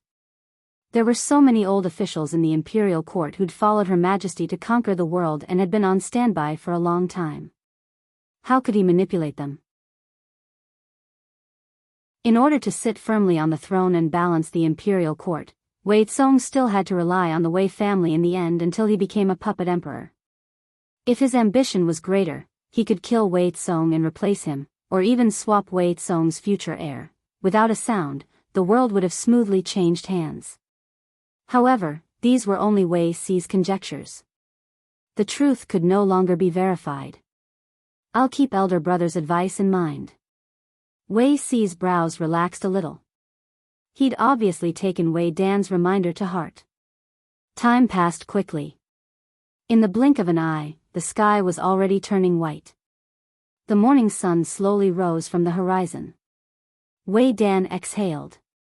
He hadn't closed his eyes to rest for a long time. His eyes were dry and bloodshot. Please. The soldier said that Jiang Pengji summoned him. Wei Dan flicked the dust off his sleeves and said hoarsely, "Please lead the way." The person with the most complicated feelings was definitely Wei Ci. As intelligent as he was, he naturally knew his elder brother's choice. He couldn't bear to see his elder brother walk the path of death with his own eyes, but he couldn't hide at the side and not even send him on his last journey. After struggling for a while, he appeared in the commander's tent with a pale face. He looked absent-minded. When Wei Dan saw Jiang Pengji, he didn't kneel or bow. He didn't even bow. He stood 2 feet away from her and looked straight into her eyes. Jiang Pengji didn't argue with him and went straight to the point. "Have you thought it through?" Wei Dan said, "Yes." Jiang Pengji asked again, "You're unwilling to submit? Do you know my temperament? What will happen if you're unwilling to submit?" "Of course I know. Those who submit will prosper, and those who resist will perish." It's nothing more than these 6 words. Wei Dan smiled calmly. He wasn't someone who was afraid of death. Of course, he wasn't afraid of Jiang Pengji's threat. Jiang Pengji still wanted to try and give him a promise. "If you submit, I definitely won't make things difficult for you." So it wasn't because of Wei Dan himself, but because of Wei Dan's identity, who asked him to be Zixiao's elder brother. There's no need to say more. At this point, Jiang Pengji naturally wouldn't stop Wei Dan. Unexpectedly, Wei Dan said, I have a wish. I wonder if Lord Lanting is willing to fulfill it? Jiang Pengji was thinking of giving Wei Dan a quick death and leaving his corpse intact. She didn't expect Wei Dan to bring up another wish. Speak. Wei Dan said, Can I die in your hands? As soon as he finished speaking, the expressions of several people present changed. Chapter 1547. Yu Ben Dang, what the F***ck? This person was really bad. If the host agreed to kill him, how would CI may live in the future? Tongtong's girl, that's right. Although the winner is the king and the loser is the bandit, and Wei Yong is the loser and should stretch out his neck to be executed, it can't be like this, right? It didn't matter who killed it, but it couldn't be the host. She had spent 10 years to cook a frog. It was not easy. Mo Xingyo, if the streamer really kills Wei Yong with her own hands, even if Wei Yong is seeking death, Beauty CI will have a thorn in her heart in the future, right? Wei Dan's heart was too evil. Was he doing this unintentionally or on purpose? He was trying to force his own younger brother to death. Meow meow meow. This is definitely the cruelest way to break up a couple that I have ever seen in my life. A salted fish was a salted fish. He couldn't be serious for long, and the topic immediately went astray. Fenghua Womanlu, except for those naive people who believe in love above all else, who wouldn't care that their lover has a blood feud with their loved ones? In online sadomasochistic novels, the male protagonist could kill the entire female protagonist's family to achieve an happy ending. However, this was not reality after all. The salted fishes watched anxiously, each of them worried for Jiang Pengji and Wei Ci. They had been following live broadcasts for so many years, so they naturally knew the temperament of these two. Neither of them could tolerate even a grain of sand in their eyes. Jiang Pengji looked at Wei Dan with a murderous look in her eyes. She pressed her left hand on the hilt of the god-slaying saber at her waist and exerted a little force on her knuckles. Her heart was in turmoil, but her face was as calm as ever. She asked Wei Yong, why did you make such a request? Wei Yong said, rather than dying at the hands of an ordinary executioner, it's better to die at the hands of the Duke of Lanting. It's an honor. Jiang Pengji sneered, just because of this reason? Wei asked him calmly, what else? What do you think the reason is? The atmosphere in the tent was unusually tense, filled with an awkward and suffocating atmosphere. Qiguan Rang and the others could not help but glance at the pale-faced Wei Ci from the corner of their eyes. They were faintly worried. Many confidants had a tacit understanding that their lord and Wei Ci were in cahoots with each other. If Wei Dan really died in the hands of the lord, Wei Ci sighed. Although he could understand it rationally, he would probably feel terrible emotionally. Jiang Pengji did not reply. Wei Ci, who was kneeling upright, gripped the hem of his clothes tightly. His knuckles turned white from the force he exerted. I've heard that the Duke of Lanting is highly skilled in martial arts and is known as the world's most valiant general. Countless lives have been lost to the long saber in his hand. Wei Yong said, killing someone is just a matter of nodding your head to the ground. It's just a matter of a knife. Is the Duke of Lanting being stingy about this? Or could it be that I'm so lowly that I'm not worthy to dirty your hands? The salted fish watched anxiously. They wished they could crawl into the screen and help Jiang Pengji kill Wei Ya. Since he was going to die anyway, what difference did it make who killed him? The King of Hell did not care about that. Could it be that those who died at the hands of the executioner were inferior, while those who died at the hands of Jiang Pengji were superior? Not even 5 million salted fish would believe that Wei Yong wasn't purposely looking for trouble. The atmosphere was stiff. Everyone in the tent had the illusion that every second felt like a year until Wei Ci let out a cry of pain. He apologized to Jiang Pengji with a pale face. Jiang Pengji looked at the dark circles under his eyes and her heart softened a little. Zixiao, you've worked hard to plan for this battle. Go and rest first. Jiang Pengji's voice was very calm. Wei Ci's lips were completely pale. When he got up, he swayed a little.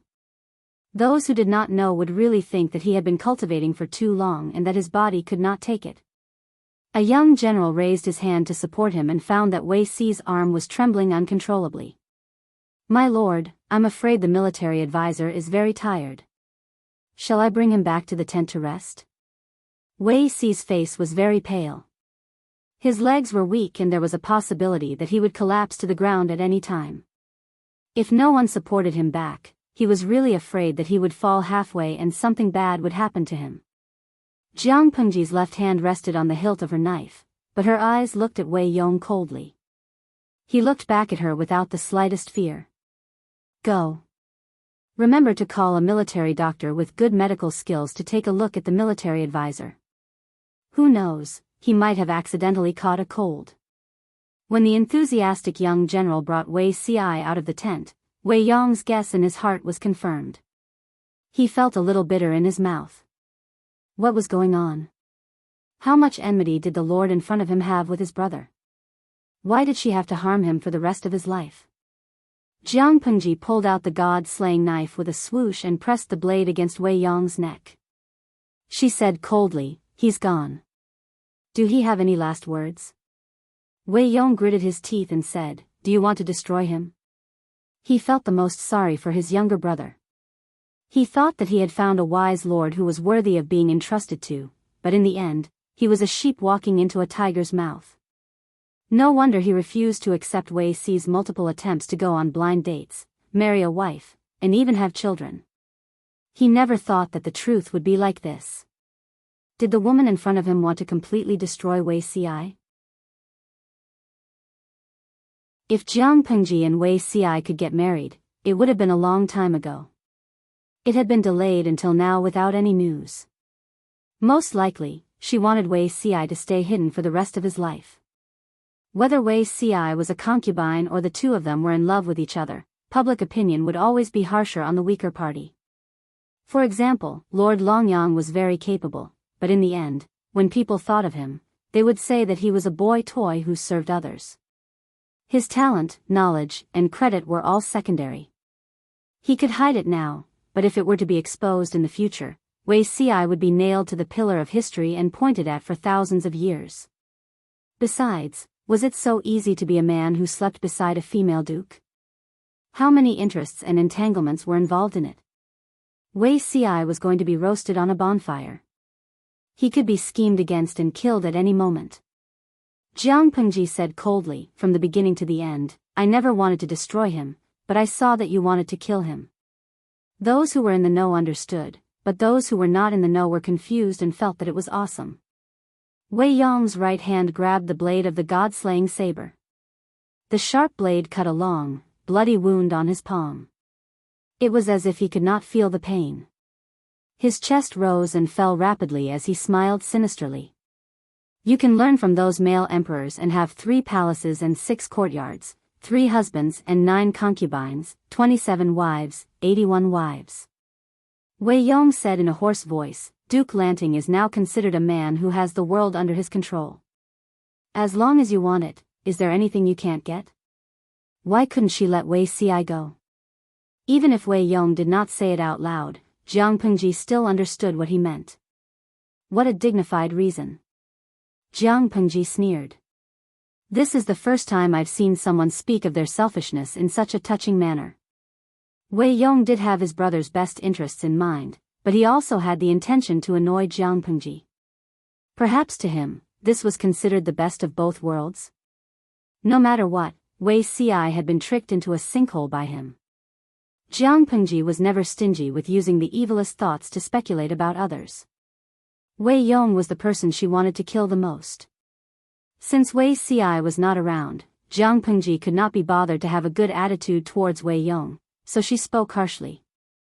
"If you want to die, do it early. You can't even drink Meng Po's soup when it's hot."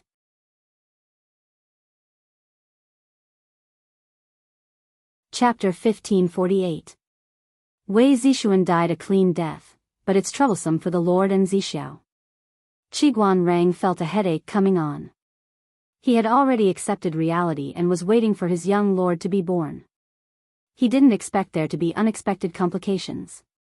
What are you worried about? Everything will work out when it comes to it. Old Master Sun Wen was not worried. Wenjing still doesn't understand the ways of a husband and wife. Qiguan Rang laughed. What does this have to do with the ways of a husband and wife? Old Master Sun Wen said solemnly, love can break through all restraints. Qiguan Rang was speechless. Why did this sound so familiar? After thinking about it, wasn't this a short story that Wei Si had serialized before the war? According to Wei Si's private disclosure, this sentence was added by his lord. It was incompatible with Wei Si's writing style. Old Master Sun Wen looked at Qiguan Rang with an indescribable expression and coughed awkwardly. I collected it from Lan Lan not long ago. The story is quite interesting. I didn't expect Zixiao to have such a romantic heart. He thought the author was a widowed woman, but when he saw the signature, it was Layman Zaiki, Wei Si's alias in the world of novels. Qiguan Rang said gloomily, the Lord cares about Zixiao very much. If there's a rift between the two of them because of Wei Zixuan's death, Old Master Sun Wen said, they won't have a good time. Spreading his hands, the old master had a resigned expression on his face. Qiguan Rang felt a knot in his heart. Old Master Sun Wen was the happiest in the entire military camp after the defeat of the Nye family. Those who didn't know would think he was going to have a second spring. While the two of them bickered, Jiang Pengji went to see Wei Si to inform him of the outcome. Wei Yong had died after colliding with her knife.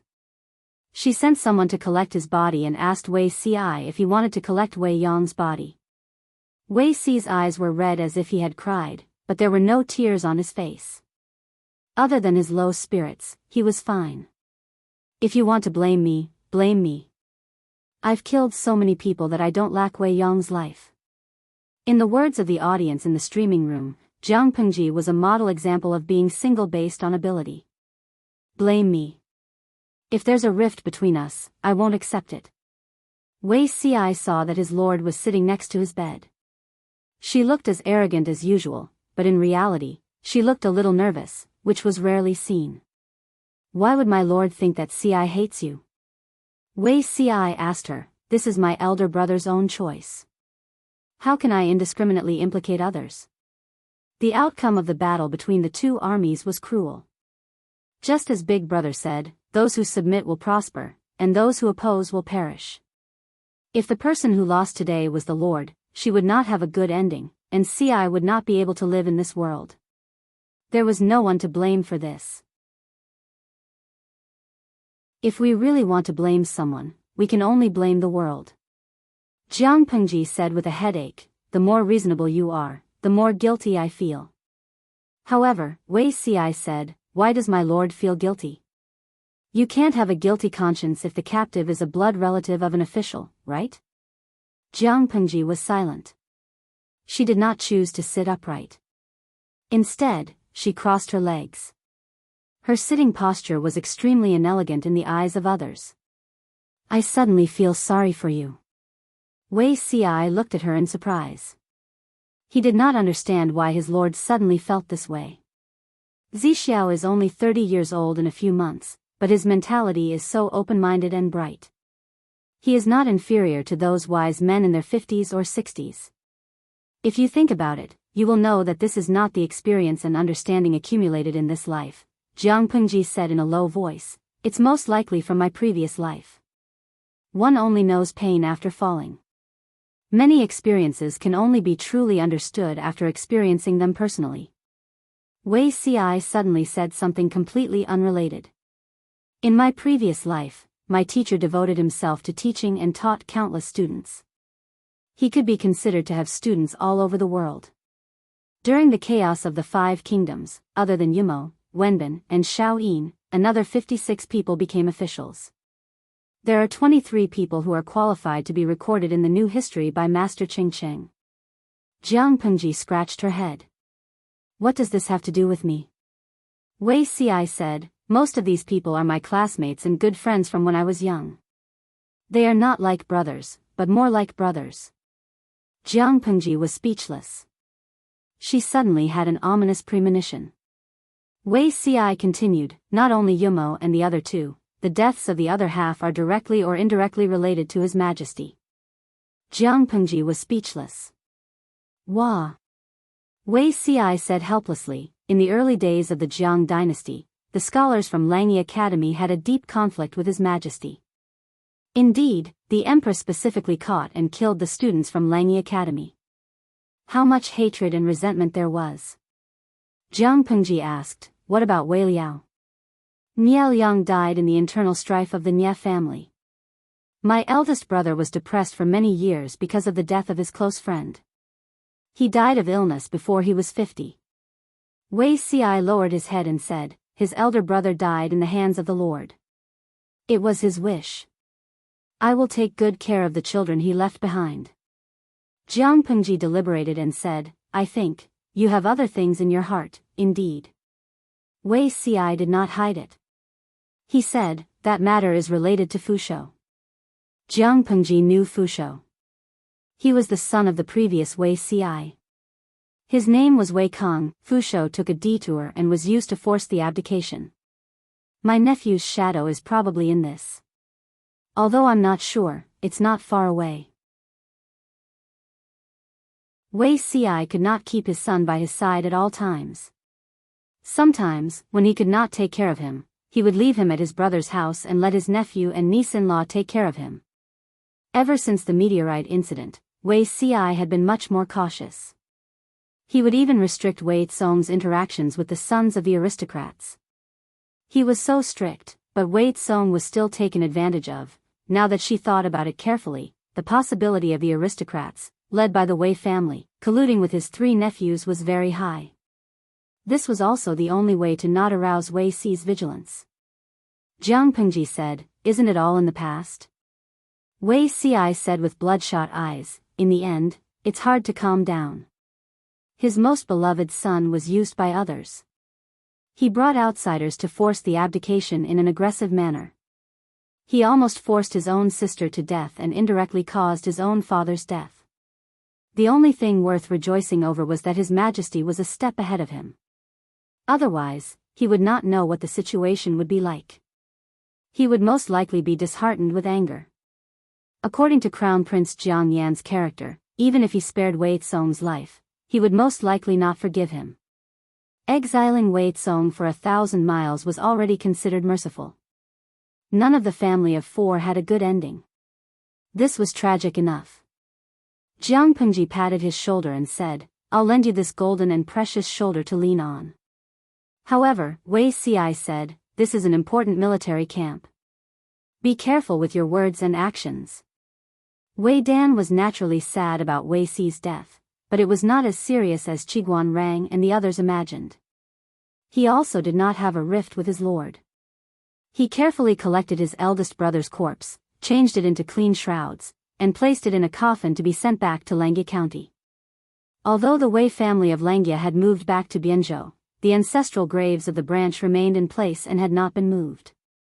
Sending Wei Dan back to Langye County could be considered as a fallen leaf returning to its roots. Due to the recent death of his elder brother, Wei Ci had recently become plain and simple. He did not have much meat to begin with, and now he was even thinner.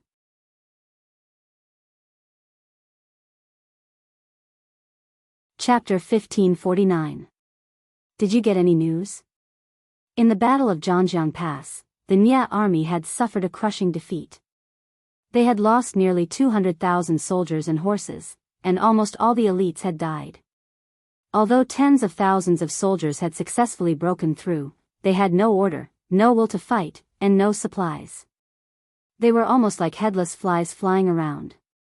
They were very unlucky. After so much trouble, they met Jiang Pengji's triumphant troops on the way back and were beaten up again. After going through so many hardships, the troops were almost completely scattered. Fortunately, Fan Chen and a few other old officials were still alive and managed to gather the remaining soldiers. The Nie army was left with only the remnants of the soldiers. They didn't have enough supplies. In order to fill their stomachs, they had to start killing wounded warhorses. After Fan Chen and the other old officials met, they carefully inquired about the whereabouts of Wei Yong and the others. There was still no news for 2 or 3 days. After this great defeat, a few old officials who were extremely unhappy with Wei Yong put all the blame on him, using this as an excuse to avoid their own responsibilities. Fan Chen ignored these voices. After all, it was not the time to quarrel and fight. He sent people out to inquire about Wei Yong's whereabouts. No matter what, he had to see him alive or dead. He couldn't disappear from the world. There was no news in the first few days. Fan Chen almost suspected that when Wei Yong was killed in the battle, the specific news came back. Report: the military counselor's whereabouts have been found, but the soldier's clothes were ragged and he looked dispirited. He didn't know how long it had been since he had a good rest. His eyes were covered with fine veins. Fan Chen couldn't help but grab the soldier's arm and ask, "But what? Tell me." He didn't finish his sentence. Did he want me to die of anxiety? The movement on Fan Chen's side also attracted the attention of the old officials who were resting nearby. They couldn't help but stretch their ears to eavesdrop. The soldier gritted his teeth and said with tears in his eyes, "The military counselor was captured, already met with misfortune." Fan Chen was so shocked that he took a step back. After waiting for the news for 2 days, he also guessed that Wei Yong might have been captured by the enemy, but he didn't expect that he would die. On second thought, this result was also reasonable. According to Wei Yong's temperament, it was already considered peaceful that he didn't die as an apology. How did he die? Fan Chen continued to ask. Himself or Lu Shi, the few people who were eavesdropping were also shocked, as if they hadn't expected such an outcome. They looked at each other and sighed inexplicably. Even though they didn't like Wei Dan, they had to admit that Wei Dan was another pillar for the Nye clan, which was currently in a precarious situation. If he died, the Nye family's future would be even more uncertain. Of course, the Nye family's future would be even more uncertain. The man spat and cursed, "You deserve to die." He really suspected that this person was a spy sent by Lu Shi. Ever since he, Wei Dan, took control of the military, did anything go well for our army? Now, they went all out to attack Zhanjiang Pass, but they didn't get any advantages. Instead, the enemy found a chance to wipe them all out. If you say that this place wasn't sold out by Wei Yan, this old man will not believe a single word of it. The Nye army had already fallen apart. If there were any more conflicts, they might not even be able to return to Zhongzhou. Fan Chen clenched his fists in his sleeves.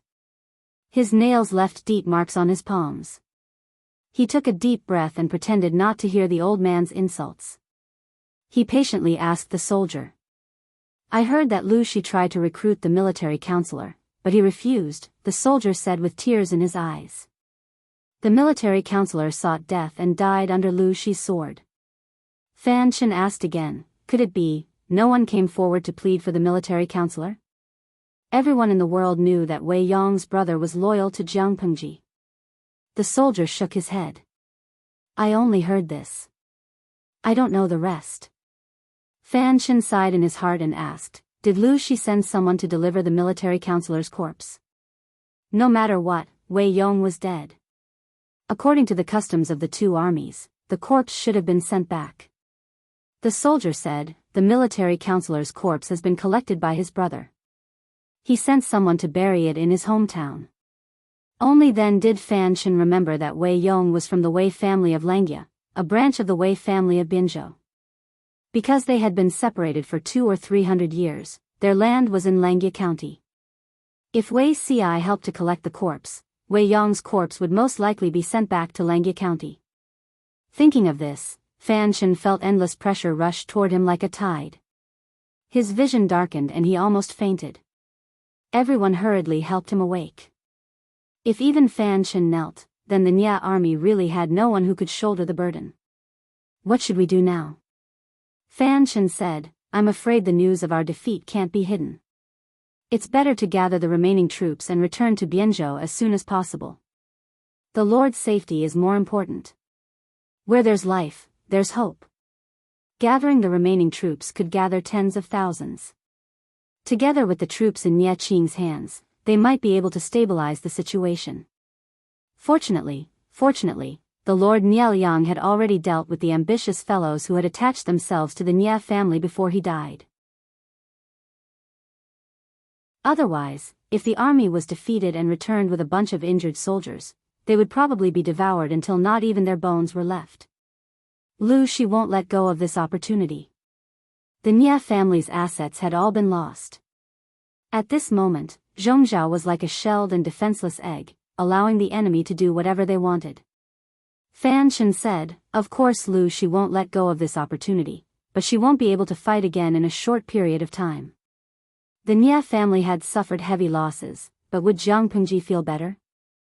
Don't forget, she had divided her troops into two groups to resist Nie Liang's and Yang Tao's troops at the same time. Her troops were too scattered, and the pressure on her rations was great. If she didn't take some time to recuperate, she was afraid that she wouldn't be able to hold on. Although the time was short, it was at least a chance to breathe. Fan Shen had never been a person who liked to sit and wait for death. He would always struggle to the last moment before he was willing to give up. His suggestion was naturally not wrong, but there were people who didn't want to agree. They were very afraid. The Nie family was invincible in Zhongzhao, but whenever they met Jiang Pengji, they were met with a wall. Jiang Pengji had the protection of a miracle when she fought on the front lines.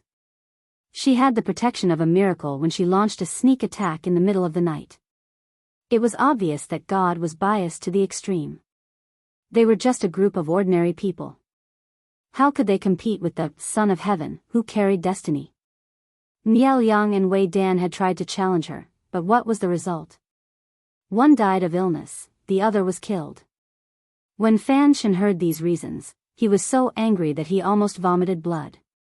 During the battle at Zhangjiang Pass, it could only be said that they were one step behind and fell into the enemy's trap. Their skills were inferior, so why did they have to push the blame to God?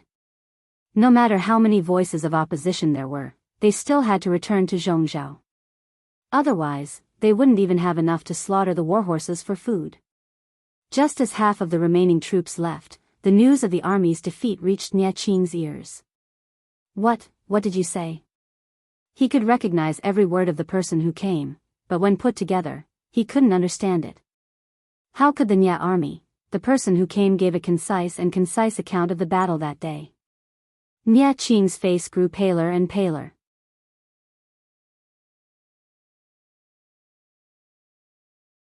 Chapter 1550. Who did you say is gone?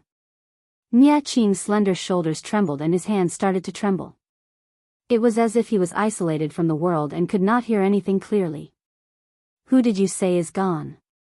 The gentle and polite Nie Qing seemed to have died at this moment, leaving behind an empty shell who had lost control of his emotions.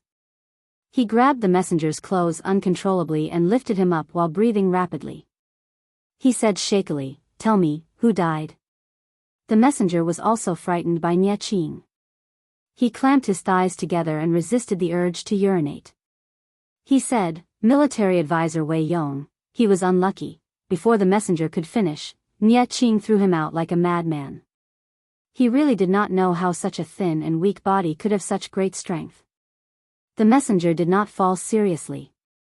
He climbed up from the ground in a panic and resumed his apologetic posture, his body very low. "The deceased is gone. My lord, please restrain your grief." The official who was supporting Nie Qing saw his reaction and hurriedly comforted him. "Restrain your grief? How do you expect me to restrain my grief?" Nie Qing's eyes were already red. Crystal tears rolled down his cheeks several times but still fell. His expression was extremely fragile, as if a small blow could break him down.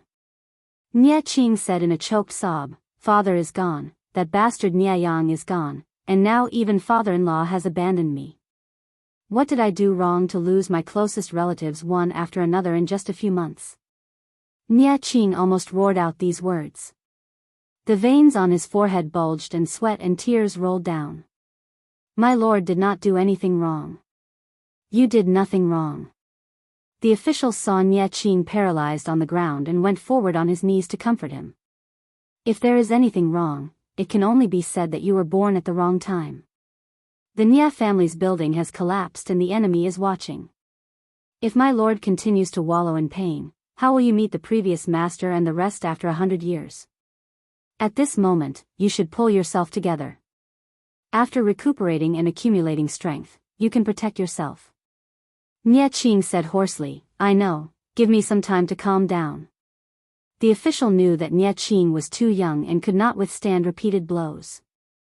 He should be given enough time to accept reality. After crying, Nie Qing then hoarsely asked where Wei Yong's corpse was. When Nie Qing heard that Wei Ci had sent Wei Yong's corpse to the clan grounds of Langia County for burial, he was silent for a long time. Langia County.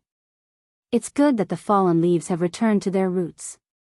On the second day, Nie Qing calmed down slightly and personally went to tell her mother-in-law the bad news. Madame Wei Yu was the standard of a Landaning family's noblewoman. There was nothing wrong with her. Even when she heard the news of her husband's death, she could still hold back her tears. Nie Qing's expression was haggard as he said weakly, Father-in-law's body was sent to the clan grounds of Langia County, but this son-in-law feels that perhaps Bian Province is the place he wants to rest the most. Mother-in-law, can you help me sort out some of father-in-law's belongings and set up a cenotaph to show my grief? Naturally, Madame Wei would not refuse. She prepared the clothes, but Wei Yong's favorite objects, books, and paintings were all in the study. Nie Qing was more familiar with them. Nie Qing pushed open the familiar study and saw the bright sunlight pouring in from the outside. The master had been gone for a long time, but the study room was cleaned by the servants. Every inch of the room was spotless, not even a speck of dust could be seen. Nie Qing's tears, which he had managed to stop with great difficulty, threatened to burst again. He was not a weak person. In just a few short months, 3 of his most important family members had passed away. Even a person made of iron would not be able to take it. Nie Liang was his respected father, and Wei Yong was his teacher and father-in-law, playing a fatherly role. No matter how bad that bastard Nie Yang was, before the incident, Nie Qing had truly loved him as a younger brother. His feelings for him were real. Now, the 3 of them had died in the underworld before him. One could imagine the blow Nie Qing had suffered. He picked out a few of Wei Yong's favorite items. His gaze suddenly fell on the bookshelf in the study, and a passage appeared in his mind. Father-in-law. I'm your son-in-law, I guarantee it. I also know that there's a painting on the 3rd row of your bookshelf, shut up. Strangely, he walked to the bookshelf and saw a few scrolls of paintings. Nie Qing opened one of the paintings. It depicted a green-robed youth reading from bamboo slips amidst rockery and flowers. He found the youth somewhat familiar. Upon closer inspection, there were faint traces of Wei Ci between his brows. Looking at the inscription, the youth in the painting was indeed Wei Ci. He opened another painting. This time, it was not a single-person painting, but a lively scene. A middle-aged man with elegant features was playing chess with his eldest son. A gentle and beautiful woman was holding a baby boy in her arms, watching tenderly. There were also 3 children of different ages, either sitting or standing, reading or playing. Nie Qing recognized at a glance that this was his father-in-law's family, and the beautiful woman was his mother-in-law. When the mountain ghost had been babbling nonsense, Nie Qing had thought that the paintings hidden on the bookshelf were pictures of avoiding fire or something incongruous. He looked through all the paintings and did not find anything similar. Among all the paintings, the one that left the deepest impression was the scene of Nie Liang and Wei Yong meeting for the first time. Nie Qing stood where he was for a long time, then sighed. I don't know if I should say it's a pity, regret, or something else. Whether it was the person who painted or the person in the painting, they were no longer in this world. Nie Qing chose 4 paintings to be buried in the cenotaph, leaving the rest for Madame Wei and the children as souvenirs. One was Madame Wei and the children, one was Wei Yong's parents and siblings, one was Nie Liang, and one was Nie Qing. Madame Wei saw that he was so considerate and her expression was somewhat gratified. When the news of the defeat of the Nie army reached the borders of Zhongzhou, the pressure Nie Qing suffered could be imagined. But he did not collapse, and instead gritted his teeth to support the situation. Reorganizing the troops and pacifying the people, he was so busy that he only slept for 2 to 4 hours a day at most. Even though Nie Liang had helped Nie Qing clean up those ambitious people when he was alive, he had not thought that the Nie army would be so thoroughly defeated. The Nie clan was weak, and the powers that had originally attached themselves to the Nie clan naturally had other ambitions. In order to pacify these people, Nie Qing had expended a great deal of energy. But he did not have enough troops in his hands, and he did not have enough deterrence. There were more and more people who did not listen to him. In a few short days, Nie Qing had seen countless fickle faces. The people who had been fawning over him a few days ago, in the blink of an eye, had climbed all over him, and used threats to force Nie Qing to hand over his authority. It was fine if it was outsiders, but the members of the Nie clan had also interfered. Their words expressed one meaning: Nie Liang and Wei Yong had wasted all of the Nie clan's wealth, and Nie Qing was young and could not support the situation. It was better to give authority to them, and let them turn the tide and save the Nie clan. When Nie Qing heard this, his heart turned cold, and he could only sneer. What time was it? The Nie clan was at the juncture of life and death, and these people only wanted to fight for power and profit, and not unite to tide over the crisis together. Did they really think that he, Nie Qing, was weak and easy to bully? In troubled times, the fist was the hard truth. If one's fist was not as strong as others, then one could only obediently take a beating.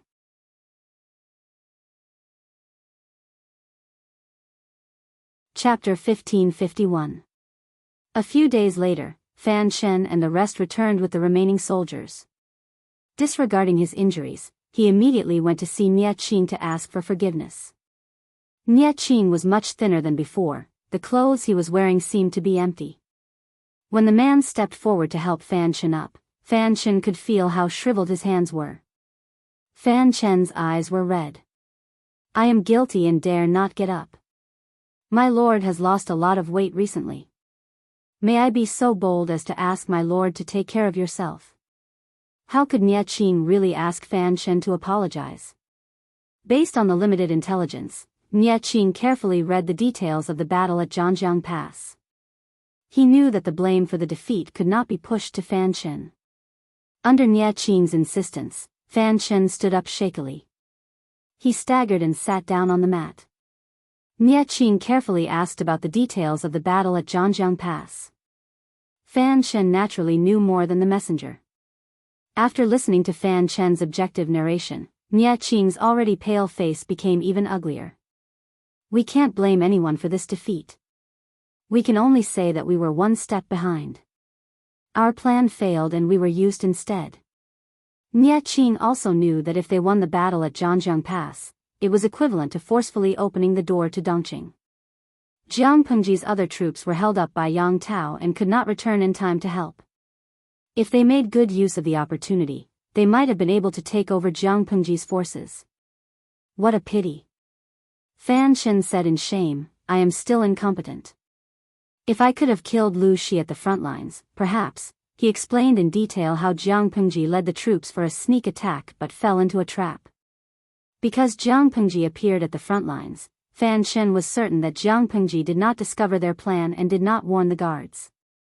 This was also the main reason why Fan Shen felt so guilty and blamed himself. If he had discovered something was wrong earlier, if the troops he led could have killed the leader of the bandits, the outcome would have been different. Nie Qing was silent after listening. After a while, he said, using himself as bait, "This Duke of Lanting is also a person who does not care about his life." With such boldness and insight, not to mention Nie Qing, even the heroes of the world would not dare to act so recklessly. However, when Nie Qing learned that Fan Shen led an ambush that was twice the number of enemies, his expression was unusually complicated. When Fan Shen said that Jiang Pengji alone was equivalent to half an army, Nie Qing suddenly felt a strong sense of powerlessness. The theory that Jiang Pengji was the chosen one became more and more popular. Even if Nie Qing didn't believe it before, he couldn't help but waver. His lips curled into a mocking smile as he sneered, "How can mortals fight against the heavens?" The theory of fate made people feel helpless. It was just like the northern Chen from hundreds of years ago. The ancestor of the royal family of the Beichen dynasty was just a small duke who commanded an army of 30 to 20,000 soldiers. His opponent was a giant who was about to conquer the world. There should have been no doubt about it. However, the meteorites and floods that fell from the sky had greatly damaged the vitality of the giant, and the ancestor of the Beichen dynasty had taken advantage of the situation. There was a limit to one's strength, and it was difficult to change the will of heaven. How could mortals fight against the heavens? My lord, why can't mortals fight against the heavens? Even the late master was not afraid of this when he was alive. Fan Chen's expression was a little sad and aggrieved. He said bluntly, if God had really appointed Lu Shi, why would he have stirred up this chaotic world and caused countless people to lose their lives? It would have been better to just throw the dragon throne in front of Lu Shi and let her ascend the throne. Wouldn't that have been faster and more convenient? What is fate? Whoever wins in the end will be the chosen one. The theory of fate can't be said accurately. Lu Shi went around saying that she was favored by the heavens. Didn't she want to use this to break down our fighting spirit and make us bow down to her? This sinner sincerely asks my lord to pull yourself together and plan for the future. When these words fell into Nie Qing's ears, it was as if they were enlightened and enlightened him, freeing him from his depressed mood. You're right. I definitely can't admit defeat so easily. If he admitted defeat to the enemy who indirectly killed his family, his soul would return to the underworld. How would he have the face to see his father and father-in-law? Seeing this situation, Fan Chen secretly heaved a sigh of relief. Even though he had pulled himself together, the situation would not improve because of this. The forces attached to the Nie family were restless, and the Nie family had the intention to split and become independent. Old Master Nie's prestige was useless. The few remaining elders also began to have thoughts that they should not have. Counting from Old Master Nie Qing was a fourth-generation great-grandson of the Nie family and did not have an advantage in terms of seniority. What made him most depressed was that Nie Qing's grandfather and Nie Liang's father were in this group. They tried to use blood relations and filial piety to force Nie Qing to hand over his power and troops. When Nie Liang was alive, he had cleared out a group of ambitious elders and peers, leaving out his biological father. No matter how ruthless Nie Liang was, he would not be able to act against his own father. He had only sent people to threaten and scare his father so that he would not have thoughts that he should not have. Nie Liang had calculated thoroughly.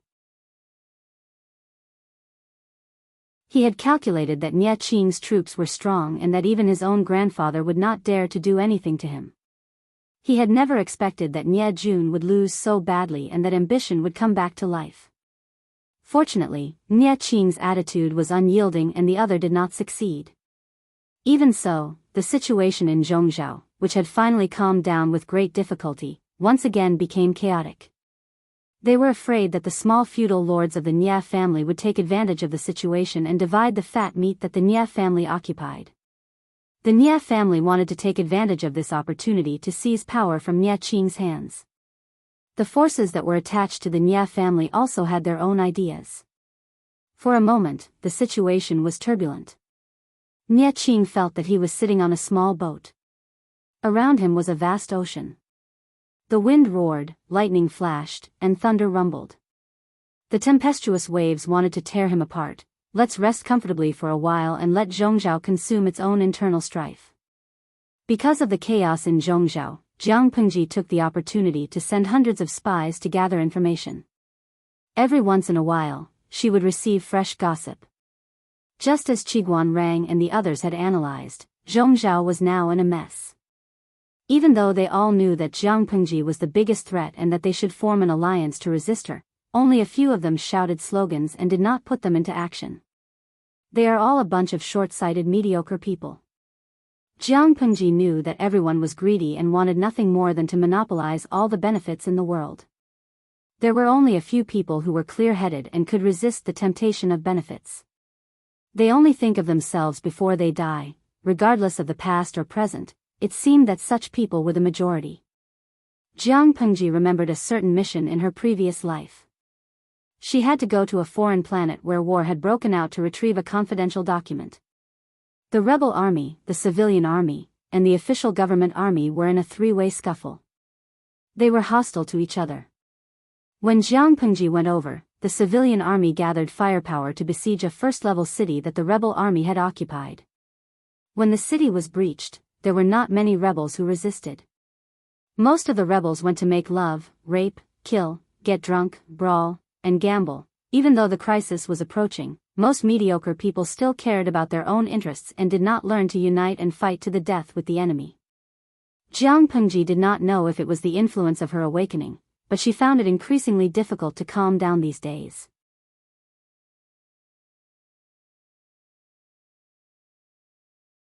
Chapter 1552. Jianghu rebuked Niejun. There were still countless tasks to be done after the war. She did not even sleep much.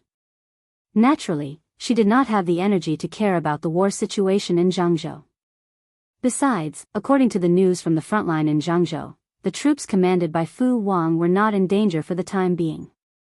Of course, just because there was no danger now didn't mean that he was safe. Who knew if there would be an accident that would allow Yang Tao to completely turn things around? There was only one battle report from Jianghu every 3 to 4 days, and none of them were urgent.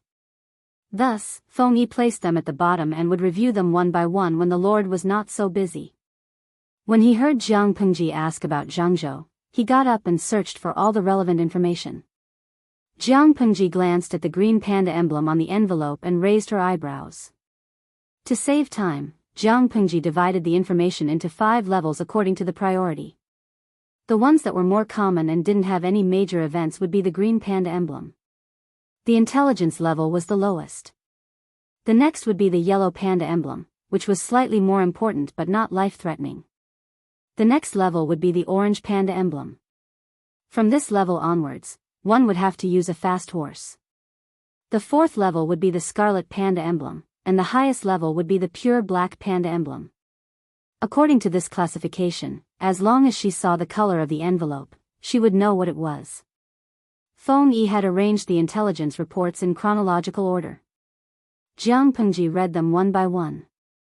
Ever since Feng Zhen and the others fell into Yan Lin's trap and fell into an ambush, they had become even more cautious. Yang Tao also knew his own weakness and did not dare to act rashly.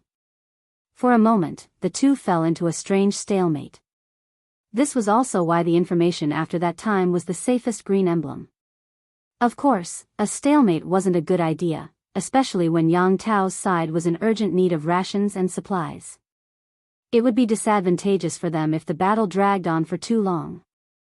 Jianghu read 7 or 8 letters and finally saw the secret letter with the yellow panda emblem. This secret report wasn't written by Fu Wang, nor was it written by someone else. It was written by Feng Zhen to Jianghu.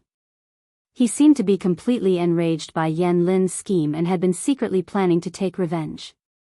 Feng Zhen and Yang Si, the 2 fellows in the top 3 of the vendetta list, conspired together and came up with all sorts of evil ideas. Feng Zhen carefully analyzed Yang Tao's current situation for Jianghu. For example, Yang Tao did not have deep control over the aristocratic families in Jianghu. Feng Zhen did not intend to instigate the aristocratic families into rebellion, but he still wanted to alienate them from Yang Tao. For example, if Yang Tao was in dire need of rations, he could send people to spread the news to shake their morale. Feng Zhen planned to take a risk and suffer a defeat. Then, he would leak the news that a large number of supplies were about to arrive at the front line in Jianghu to lure the enemy into taking the bait. However, Yan Lin was still young, and he was full of tricks. Perhaps he would not bite the bait just because of this one defeat. Jianghu furrowed her brows and read the rest of the secret letters. Most of the secret letters were green or yellow, but there was one that was orange. Looking at the date, it seemed to have just arrived. Jianghu's heart skipped a beat. She opened the envelope and took out the letter with 2 fingers. She shook it open and read it carefully. After reading 10 lines at a glance, Jianghu was almost furious. The anger that she had just suppressed flared up again. Everyone watched helplessly as their lord left another palm print on the bronze table that had suffered many setbacks. A loud noise reverberated in their ears. A few of the generals who had been absent-minded were shocked back to their senses. Qiguan Rang asked, "My lord, did something big happen in Jianghu?" Jiang Pengji said coldly, "Feng Zisher is tired of living. He's thinking of ways to meet the king of hell." Everyone was confused. They did not know what the wastrel Feng Zhen had done to make their lord so angry. "Take a look for yourselves." Jiang Pengji sneered. "He really thinks he has the power to hold the pass alone and hold back 10,000 men." The group of people carefully read the contents of the secret letter. They had a variety of expressions. Some were impressed by Feng Zhen's courage. He did not care about his life. He was courting death in a new way. Someone secretly mocked their lord. Only the officials are allowed to set fires, but the people are not allowed to light lamps. It was not a big deal for her to run to the front line and use herself as bait, but Feng Zhen was courting death. But then again, this was their lord's care. Qiguan Rang said, "Zisher's plan can be considered a good one. Besides, even if my lord wants to stop him, it's probably too late." Jiang Pengji's expression was one of exasperation. She could not help but curse the communication standards of this era. They walked when they went out, and they communicated by shouting. Horizontal comments, terrible. Jiang Pengji said, "It's fine if he wins, but if he loses, he will definitely be punished for all his crimes." Feng Zhen still owed her many old debts. Qiguan Rang continued, "If he loses, he will most likely report to the king of hell. My lord will not be able to find him even if you want to punish him for all his crimes." Feng Zhen was prepared to use himself as bait to lure the desperate Yang Tao. It would be great if he won, but if he lost, he would lose his life. In the Battle of Zhangjiang Pass, the Nya army had been defeated. Jiang Pengji had also lost tens of thousands of troops and horses. She had no extra energy to support Fu Wang. Even if she did send reinforcements, how could they, a group of land soldiers, fight in a water battle? Qiguan Rang had made Jiang Pengji speechless twice. She could only sulk and recite Feng Zhen's name over and over in her heart. The culprit did not have the slightest self-awareness. This matter had to be explained from a long time ago. Feng Lungzi had suffered a loss at Yan Lin's hands. Even though he caught the Zhao family and punished them as a warning to others, the fence-sitters in Jiangzhou still sided with Yang Tao. Feng Zhen and the others saw this and were angry. They secretly recorded this group of scums who had flirted with each other in their notebooks. This alone was not enough. If they did not think of a way to salvage the situation, when they returned to see their lord, they would definitely be severely punished. Driven by the desire to survive of the officials and the pride of the strategists, Feng Zhen and Yang Si planned to return the favor and teach him a lesson. Not only did Yang Tao's side lack troops, but they also lacked supplies. The former could rely on recruitment or forceful expropriation to make up for the numbers, but the latter was not easy to handle. Without supplies, how could the soldiers fight against the enemy? Feng Zhen planned to use this to break the morale of Yang Tao's side. He had already made up a song and sent people to bribe beggars and refugees to spread it. Of course, he had seen the scene of Wei Ci manipulating public opinion and covering his lord's body with gold leaf. Naturally, he knew that spreading songs was the crudest method of public opinion. Therefore, Feng Zhen sent many people to spread false news. He grasped both sides, and both sides were hard. For example, someone's neighbor's second eldest uncle's son was a centurion under Yang Tao's command and knew that the army's provisions were running low. Another example was someone's third eldest uncle's neighbor's son was a rice shop supplier and spread rumors to incite the people to rush to buy rice. Then he sent people to gossip in tea houses and taverns, or dressed up as merchants to spread false news. The advantage of the people's intellect was that they were easy to fool. They could easily deceive them with some news that was both true and false. The rumor mongers could open their mouths and refute them. First, they would spread the rumor among the people. When the rumor gained momentum and Yang Tao and the others discovered it, it would be too late to refute it.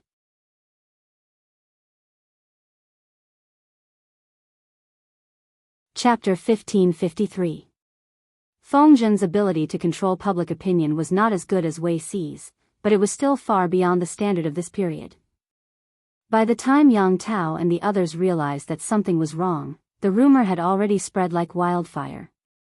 The common people were in a state of panic, and the rice stores were all sold out. Taking advantage of this, the vendors doubled the already steadily rising price of the grain. Bastard, why didn't you report this earlier? Yang Tao rarely got angry. He was indeed open-minded, but he wasn't a coward who would remain silent after being bullied. Not only was he angry at Yang Xi and Feng Zhen for doing it secretly, but he was also angry at his subordinates for not doing anything. The people were making such a big fuss, but the relevant news had only just reached him. Public opinion had already formed, and it would be difficult to extinguish it now. The official who was scolded by Yang Tao felt wronged, but he was also innocent. The enemy is very cunning. Not only did they hire beggars and refugees to spread rumors, but they also sent people to spread rumors in tea houses, restaurants, and other places. They often used the name of relatives to trick the people into trusting them. Unfortunately, those ignorant people are easy to deceive, they easily believe a few words. The official didn't dare to exonerate himself, so he could only divert his anger and blame the enemy and the ignorant people. It wasn't spring plowing or autumn harvest. Many people were bored and had so much time that they could scratch lice. They could happily make up a small widow gossip for half a month, let alone the rumors that Feng Zhen had spread. By the time their people found out, the number of people who knew about the rumors was already very large. The rumors couldn't be controlled at all. Yang Tao's face was gloomy. He saw through the man's tricks, but he couldn't really put all the blame on him. Qian Su said, "My lord, the most important thing now is to find a way to stop people from talking. If the rumors spread further, not only will the people be anxious, but the soldiers will also be affected. In comparison, we can ignore the tricks of Feng Zhen and the others. As long as Feng Zhen and the others didn't send troops to attack, those provocations and tricks could be ignored." Yang Tao rubbed his brows and asked Qian Su, "How?" If it was only a small group of people, it would be fine to catch them and punish them harshly, but not now. Yang Tao was not good at dealing with these kinds of things, so he usually let Yan Lin or Qian Su deal with them. It's a pity that Xiaoyang isn't here. Qian Su sighed. Yan Lin was training and inspecting the armaments at the mouth of the river, so he probably didn't know about this yet. He continued, "I have an idea. I wonder if it will work." "Why don't you listen to it, my lord?" Yang Tao said, "Look at the situation now. If you have a solution, just say it." He was very dependent on Yan Lin, but that didn't mean that he would only focus on Yan Lin and ignore the other officials. He wouldn't let them down. Qian Su said, "Since the enemy has spread the rumor that our army is running low on supplies and fodder, why don't we show them that the rumor will collapse on its own?" Yang Tao froze for a moment, then said awkwardly, "Our army's provisions are indeed insufficient. How can we show it to outsiders?" Qian Su smiled and said, "To confuse the enemy, it's nothing more than a deceptive method. It's fine as long as it can calm people's hearts." They were indeed out of money and food, but it didn't stop them from faking it. Thus, on the second day, 1,000-strong grain transport team appeared on the street. Some of the wooden rice jars were carried on their shoulders, while others were piled on top of carts and pulled by people. The people were intrigued by the scene and craned their necks to get a closer look. Just then, a cook accidentally sprained his ankle, and the wooden rice jar on his shoulder fell to the ground. The opening was knocked open, and the food inside spilled all over the ground. The centurion lashed his whip on the cook's body. The cook cried out in pain and rolled on the ground. "Hurry up and put away the food. When will we be able to store this batch of grain in the granary?" The cook knelt down and begged for mercy. He hurriedly put the scattered food back into the wooden bucket, resealed the opening, and carried it back on his shoulder with the help of others. Whether it was the wooden rice jars on the cook's shoulders or the rice jars piled high on top of the carts, they were all heavy.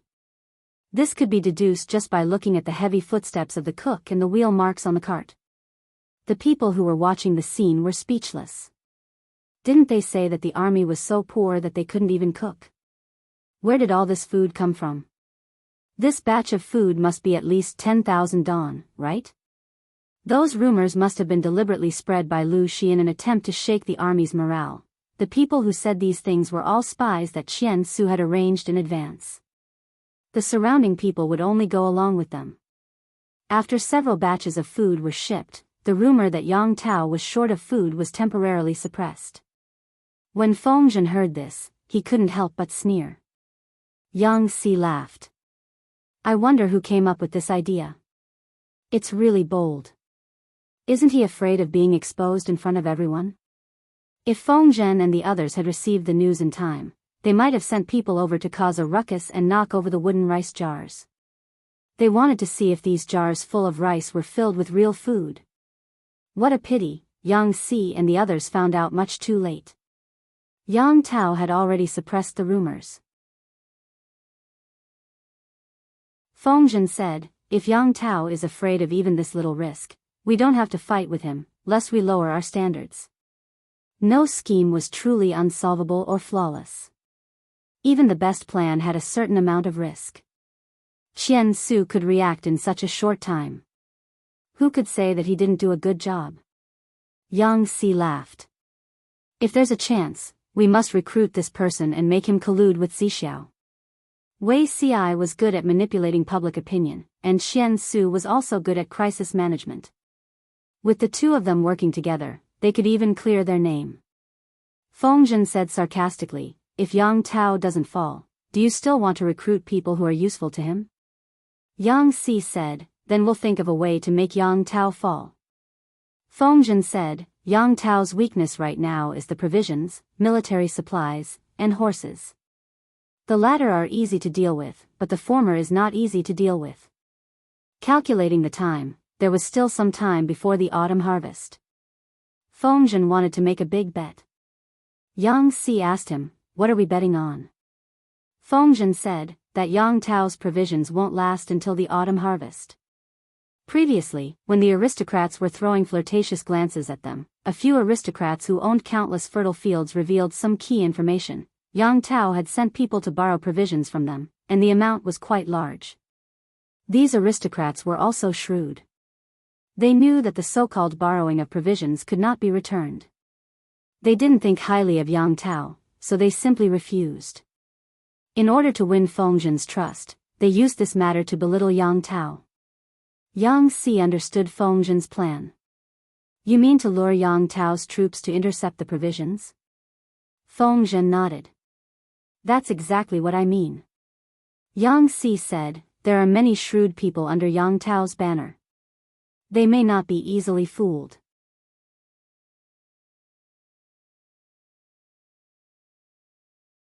Chapter 1554. Really? Yang Si suddenly understood Feng Zhen's plan. He was secretly shocked at how daring he was. If the Lord finds out about this, who knows how she'll punish you? Aren't you afraid that she'll come after you? There's no need to worry when there are too many debts. I already have one on my back anyway, so I'm not afraid of another. Feng Zhen laughed shamelessly, looking completely fearless. If the Lord really wants to punish me, that'll be in the future. Maybe by then, I'll have made a great contribution and will be able to atone for my crimes. Yang Si couldn't help but roll his eyes and scold him with a smile. Outsiders call you a prodigal son. You really live up to that title. For joy, one should do it in time. How can one wait? Feng Zhen looked as if he didn't understand him and said casually, I do whatever I want. Why should I be burdened by a false reputation? A prodigal son is a prodigal son. What's wrong with being a prodigal son? Do you think I'll lose a piece of flesh just because someone else says a few words? Yang Si shook his head secretly. Had Feng Longzi been provoked silly by Yan Lin? Why didn't he even bother to cover up his embarrassment? What do you plan to do? Feng Zhen thought for a while and said, it's not difficult, but we still have to get General Fu's approval. Otherwise, he planned to let those fence-sitters get the real information about the rations. If that was the case, he had to discuss it with General Fu Wang. Otherwise, people who didn't know better would really think that Feng Zhen was a spy sent by Yang Tao. Fu Wang calmly listened to Feng Zhen's plan and rejected it expressionlessly. I don't agree. It's too risky. Feng Zhen said, nothing ventured, nothing gained. Fu Wang sneered. I'm a wild wolf, not a worm. I won't do that. Whether it's the location of the granary or the route of transportation, it concerns the survival of our army. Of course, it can attract the enemy to bite the bait, but if something goes wrong, it will undoubtedly put our army in danger. Tricking the enemy's elites into coming to their deaths was Feng Zhen's most ideal assumption. But if something went wrong, they wouldn't be able to kill many enemies and instead give the enemy a chance to burn the granary. Wouldn't that be a huge loss? They had just suffered a defeat. If something went wrong with the granary again, would Feng Zhen be able to shoulder the blame alone? No matter how much the Lord protected Feng Zhen, a military punishment was inevitable. Fu Wang continued, has military advisor ever thought about this? Our army has just dealt with the Zhao family and exterminated them on the grounds that they were opportunists who betrayed us and presented us with a fake Great Universal Map. With this as an example, we should be on our guard against the landowning nobles who seek refuge with us. Where did they get their hands on something so confidential? Yang Tao's subordinates are quite shrewd, how could they not be able to see this? No matter what, Fu Wang would never agree. Although it was the duty of a strategist to come up with strategies, it did not mean that they were brainless boors. Fu Wang's duty was to command the entire army. He would listen to the military counselor's suggestions if he could, but he would reject them if he couldn't. Both sides would discuss and decide. Obviously, this was the second case. Fu Wang rejected Feng Zhen's suggestion. If Feng Zhen still wanted to persist, then he could only try to convince Fu Wang one by one. Fu Wang's worries were not without reason. He had also pointed out Feng Zhen's flaws, so Feng Zhen could only choose to compromise. After a round of discussion, they finally reluctantly agreed. At this moment, Fu Wang acted like a hands-off boss and said, you should personally write a secret letter to inform the Lord of this matter. I will not bear the responsibility for you. He was bold and careful, but he did not like to court death. One look and he knew that Feng Zhen's plan would be scolded by the Lord. Fu Wang did not want to bear the blame for Feng Zhen. Feng Zhen could only smile bitterly and write a letter. He wrote down every detail of the matter, sealed it, and sent it to Jianghu. Yang Si snickered and said, guess how the Lord will react when she sees it? Fu Wang said sarcastically, most likely she will think that her ill-fated bronze table is the truth. Yang Si deliberately spoke loudly. General Fu really understands the Lord. It's a pity that the table will suffer for Feng Lengzi. Feng Zhen said, forget it. It's a blessing that the broken table can suffer for others. His Lord's hand strength was terrifying. She could even leave a clear palm print on a specially made bronze table with one slap. If that slap had landed on him, he would definitely have died on the spot and would have ended up in a funeral. Feng Zhen had a clear understanding of his own strength. Fortunately, the Lord was far away at Zhangjiang Pass. Otherwise, Feng Lengzi would not have dared to act so recklessly. After agreeing on the plan, the rest was naturally to devise a layout. Feng Zhen carefully selected and finally found a very suitable aristocratic family, the Qiu family of Jianghu. Yang Si took a break to check on Feng Zhen's progress and found that he had already chosen a scapegoat. What does the Qiu family have to say? Feng Zhen smiled wickedly. The Qiu family does not have a high status in Jianghu. They have an undeserved reputation, but they are not even as good as an ordinary poor family. The poor family was a nouveau riche and landowner with no official career. They had no power, but they had money. Although the Qiu family was an aristocratic family, their most glorious period had long passed. Their current standard of living was not even comparable to that of a poor family. They barely survived by relying on the favors left by their ancestors. Yang Si took a closer look and did not find anything special about the Qiu family that was worthy of Feng Zhen's attention. Feng Zhen said, you don't know this, but the current leader of the Qiu family has a mistress. Because he was afraid of the mother, he did not dare to bring her back to the family to raise her. In the end, he gave the baby girl to a rich family he was familiar with. Many years later, the daughter met a young ranger with the surname Yen. It was love at first sight, love at the second meeting, and love after 3 meetings. The two of them were a match made in heaven. Guess who this Yen guy is? Yang Si guessed. Considering their age, that ranger with the surname Yen, is he Yen Lin's elder? Feng said, he is Yen Lin's biological father. Yen Lin's ancestor had a good life, but his family was small and did not have a high status in Jianghu. Many aristocratic families who knew the truth scoffed at the fact that Yen Lin's father had married a mistress. Oh, I forgot to mention that the mistress's mother was a famous courtesan in Jianghu. Seeing as her best years were about to pass, she hurriedly redeemed herself and became someone's mistress. She put on a good show of keeping a mistress in a golden house and even gave birth to a daughter. Of course, this was old news. Other than a few old people, the young people today did not know about this gossip. Yang Si asked, how do you know about this? Feng Zhen laughed. Of course, my former confidant told me. That courtesan's experience was envied by many prostitutes. Most prostitutes had a hard life. To them, if they could escape the mire while they were still young, they would at least have a home, even if they had to become someone's mistress. Their only daughter could marry into an aristocratic family as the daughter of a rich merchant. Who wouldn't be envious? Yang Si asked, you plan to use the Chiu family?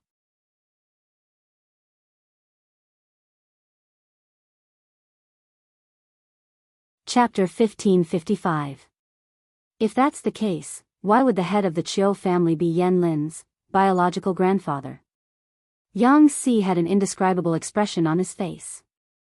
If it weren't for Feng Zhen, who was a gossipy person, this relationship would probably never see the light of day again.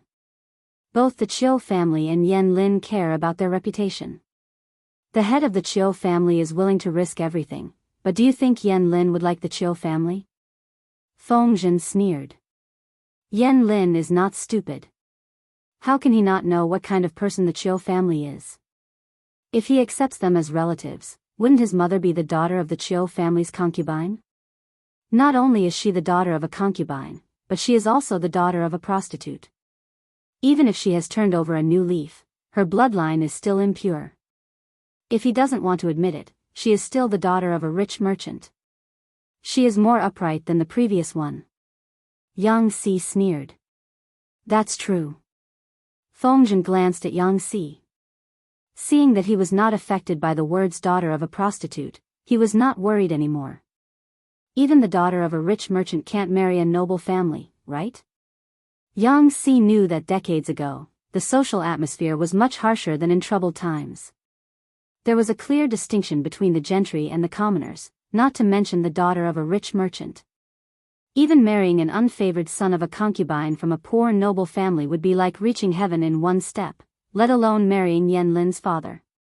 So, Yen Lin's father didn't want the girl to be a concubine, so he found a way to hide her real identity.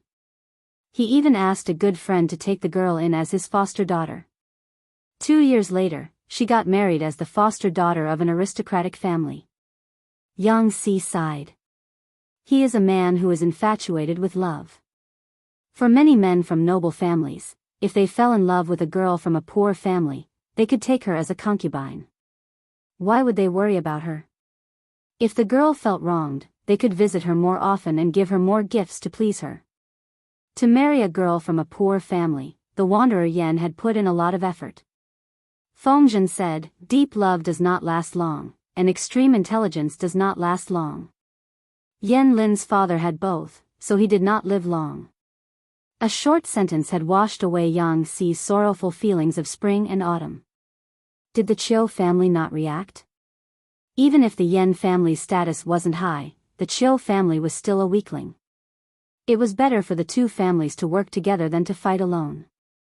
Feng Zhen laughed coldly. How could there be no reaction? Unfortunately for them, they were rejected by Yen Lin and his son.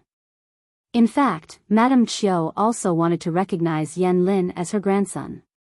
Even if she couldn't, the two families could establish a friendly relationship and visit each other during the holidays. Who would have thought that Yan Lin's father would fall in love with his wife? He would never allow anyone to hurt her. If she recognized Chiu as her relative, wouldn't that mean that her mother was a prostitute who had been raised by the head of Chiu's family and couldn't see the light? Yang Si nodded as he listened. He was thoroughly enjoying this big melon of the aristocratic family scandal. He didn't expect such a good man to exist in the world. He was even rarer than a national treasure. If he were Yan Lin's father, he wouldn't be able to do what he did when he was only 17 or 18 years old, even if he met a girl that he liked. It was precisely because they couldn't do it that they admired those who could. Fengzhen said, "The Chiu family has been in dire straits these past few years. They don't have much money left, but their children are running away one after another. The more they have children, the poorer they are, the more they have children. Not to mention the side branches, even the main branch is doing the same. The large family has become a huge burden that they can't get rid of." On the contrary, Yan Lin has become Duke Yang Tao's most trusted confidant and is often entrusted with important tasks. Madame Chiu is jealous, and afraid. Yang Si was confused. Afraid? Fengzhen said, afraid of silencing them. They are afraid that every day that Yan Lin oppresses them, they will never have a chance to make a name for themselves. Yang Si almost laughed at Madame Chiu's words. He opened the golden fan in his hand and covered his gloating smile. "I'm afraid that Yan Lin doesn't care about them at all, let alone killing them. They have too many tricks up their sleeves." Yang Si knew himself very well. He knew that he and Yan Lin were two different kinds of people. The former was the kind who would seek revenge for the smallest grievance. He didn't care if his enemy was a noble or a commoner. If they offended him, they would have to pay the price. The latter was different. It wasn't right to say that Yan Lin didn't care about anything, but he really didn't care about the barking of an ant. What was the difference between Madame Chiu and an ant in front of Yan Lin? There was a huge difference in their status. If nothing went wrong, they would never meet again. How could Madame Chiu be afraid of Yan Lin oppressing them? Fengzhen laughed. "No matter what, despicable people like Madame Chiu are the puppets we need. It's the best way to kill people with a borrowed knife." Yang Si closed the golden fan and played with the jade pendant. "Take it easy. Don't capsize." He rowed his boat not by oars but by waves. But a big wave could capsize. Didn't Fengzhen capsize once before? On the other side, the unlucky Madame Chiu, who was targeted by Fengzhen, was also uneasy. Yan Lin made Fengzhen suffer a great loss. Then, Fengzhen spread rumors, but it was easily resolved. In the eyes of outsiders, the whole situation was in Yang Tao's favor. This news was like a shot in the arm for Yang Tao's fans, but it was a bolt from the blue for the fence-sitters who couldn't help but join the enemy. These days, Fengzhen had been deliberately avoiding the public eye. They were even more anxious. At this time, Chiu Shi and the others had finally gotten a response from the countless favors they had gone through. The best way for gentry to keep their status and reputation was to become an official. With power, money and influence were not far away. Seeing that Yang Tao was dying, they hurriedly joined the enemy. They tried their best to find a way and recommended themselves to be put in an important position. However, Jiang Pengji's side was harder to deal with than Yang Tao's. There had been no news about her. Now that there was finally news, it should have been a good thing to be happy about, but they couldn't smile. First, the job they got was to go to the front line. It was too dangerous. They could lose their lives if they weren't careful. Second, the status of the job was too low. There was limited room for promotion. It was basically a job to send people away. Third, the scales of victory were tilted in Yang Tao's favor. They were also shaken. They questioned the correctness of their previous action of climbing the wall. They didn't know that the kind of lord was like the kind of minister. Fengzhen was also an old hand at fishing.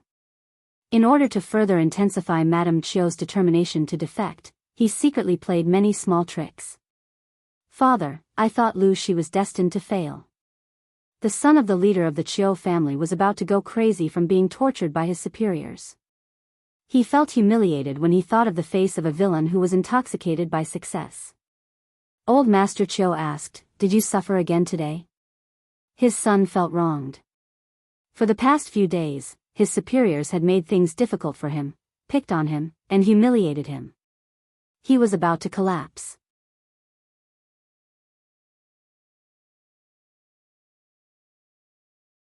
Chapter 1556. If Fengzhen wanted to plot against Lady Qiu, he wouldn't do it himself, lest he expose himself. All he had to do was send someone to instruct his superiors to deliberately make things difficult for him, and that was enough to incite the other party's resentment. Qiu Shi was originally a person who was sitting on the fence. Seeing that Yang Tao's chances of winning were getting bigger and bigger, while she was being suppressed everywhere, her mentality suddenly became unbalanced. If I had known this would happen, I wouldn't have spent so much effort to seek refuge with Lu Shi. Old Master Qiu's son was called Qiu Meng. Because he was an old man, he was very doted on by others. Because of this, he developed an arrogant character and could not tolerate the slightest grievance. Moreover, he was the one who had been criticized the most. One could imagine how angry he was. If I stayed with Yang Tao, at least I could secretly borrow Yan Lin's power.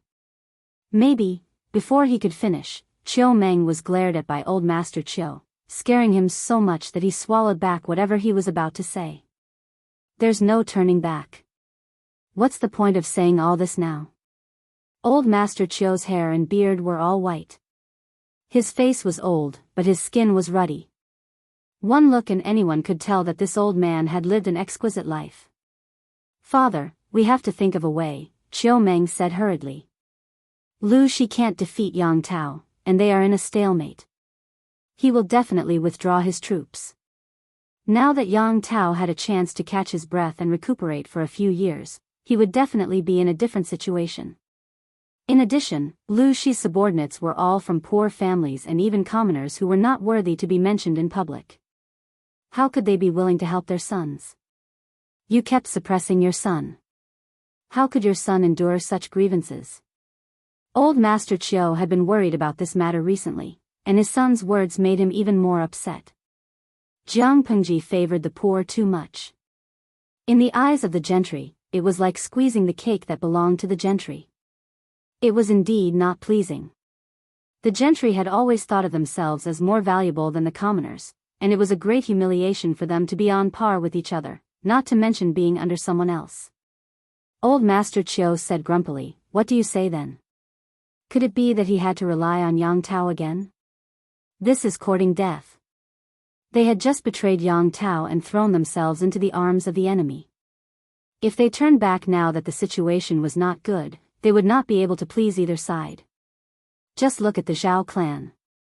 They were obviously used by others, and in the end, their entire clan was annihilated. Old Master Qiu didn't dare risk it. Qiu Meng said, "Why not? If we perform a meritorious service for Yang Tao, not only will we be able to leave Lu Shi, but we will also be valued by Yang Tao." Old Master Qiu retorted, "How?" Qiu Meng looked around and had the servants move further away. Only then did he feel at ease to whisper in the old man's ear. The more Old Master Qiu listened, the more shocked he became. He couldn't help but ask, "Are you going to drag the entire clan down with you?" "Father, nothing ventured, nothing gained. If I stay here, I don't know when I'll be able to make a name for myself." Qiu Meng's personality was greedy and reckless. He could be considered a person blinded by greed. His every move and thought process were all within Fengzhen's calculations. He said, "How can adding icing on the cake compare to providing timely help? As long as we help Yang Tao defeat Lu Shi, wouldn't the benefits be better than wasting our time in Lu Shi's camp?" Old Master Qiu was hesitant. Compared to his youngest son's selfish thoughts, he had more to consider. They were born and raised in Jianghu and naturally belonged to Yang Tao's camp, but in the end, they sided with Jianghu. For Yang Tao, this was a betrayal. Since ancient times, which feudal lord would tolerate a fence-sitter who did not have a firm stand? Chiu Meng had also carefully considered old Master Chiu's concern. He said, "What's there to worry about? We just need to get enough information to move Yang Tao and help him defeat Lu Shi. We can say that we sided with Lu Shi to gain her trust and make it easier for us to act. No matter how suspicious Yang Tao and the others are, they won't burn the bridge after crossing it. No. Even so, Yang Tao and the others won't trust us easily." No, old Master Chiu was still hesitant, so Chiu Meng used his trump card. "Father, have you forgotten that you have a good grandson? Don't look at him for the sake of Buddha. Doesn't Yang Tao trust him the most?" The good grandson that Chiu Meng mentioned was Yan Lin. At the mention of this grandson, old Master Chiu felt a little embarrassed. He had shamelessly proposed to recognize his grandson, but Yan Lin had rejected him directly. Yan Lin didn't even want to see him. Old Master Chiu had a temper. He had swallowed his anger and recognized the son of a concubine's daughter because he wanted Yan Lin to support his maternal family. If it wasn't for that, he wouldn't have been willing to lower his voice to the descendant of a concubine's daughter. Who would have thought that Yan Lin would go even further? Old Master Chiu was so angry that he almost died. From then on, he treated his grandson as dead and didn't want to talk about Yan Lin anymore. "Why did you mention that heartless ingrate?" Old Master Chiu was furious. Chiu Meng had to use his silver tongue to persuade the old man. Was a moment of pride more important than the family? Of course, it was the family. Everything was within Feng Zhen's calculations. It went so smoothly that it was unbelievable. Yang Si wasn't surprised at all, because he had seen through the Chiu father and son. Rather than saying that Feng Zhen had set them up for death, it was more accurate to say that their ambition had pushed them into a dead end. The Chiu family was different from the Zhao family. When the Zhao family sought refuge with Jiang Pengji, they brought their entire family with them. Only the main members of the Chiu family had come. Therefore, it was more convenient for Chiu Meng to send a message back. "What's this?" Qian Su said, "My lord, someone threw it here on purpose." Yang Tao read the letter over and over again and said, "It was signed by Chiu Meng. Do you know him?" Of course, Qian Su had read the letter. He had investigated Chiu Meng in advance and was surprised to find that he had already sought refuge with Jiang Pengji. Yang Tao laughed. "That's interesting. He's under Lu Shi's wing, but he's still flirting with me. His stance isn't firm." Qian Su said, "What a greedy person." Yang Tao said, "Chiu Meng said that they're pretending to seek refuge with Lu Shi. Do you think that's believable?" "I don't believe it anyway. Such a clumsy trick. Did they really think that he didn't have a brain?" Chiu Meng also knew that he wouldn't be able to win Yang Tao's trust if he confessed openly, so he quickly wrote another letter. Yang Tao stared blankly at the second letter. He wondered, the Chiu family is Xiaoyang's maternal family? I've never heard of it. Qian Su also sneered. Maybe they're just trying to claim relatives. Even so, Yang Tao still sent someone to ask Yan Lin, who was at the mouth of the river. Yan Lin's expression changed as soon as he read the letter. He quickly wrote a reply. As a junior, Yan Lin couldn't tell Yang Tao all the secrets of his elders, even if he was the lord. He briefly told Yang Tao about the conflict between him and the Chiu family.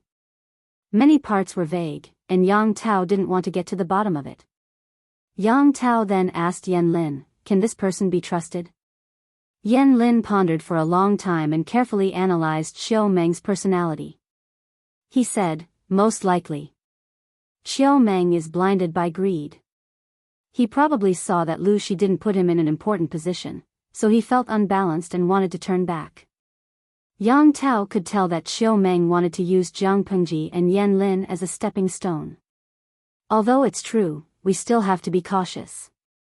My lord, just believe half of it.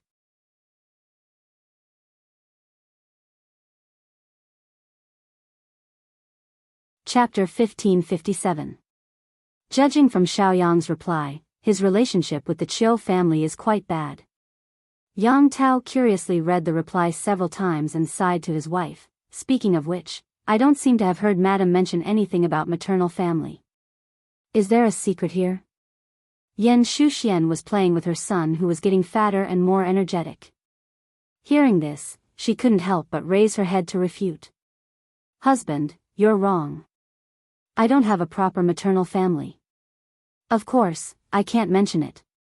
Yan Shuxian held her heavy son in one hand and shook the rattle drum with the other. Listening to the sound of the beads hitting the drum, the little guy in her arms stared at it without blinking, revealing his baby teeth. Seeing this, Yan Shuxian smiled warmly, speaking of which, that's the matter of the previous 2 generations. Yang Tao was surprised. Listening to Madam's words, the relationship between the Chiu family and the Yan family wasn't as superficial as bad. Madam, is it convenient for you to reveal something? Xiaoyang also said something, but the content wasn't clear.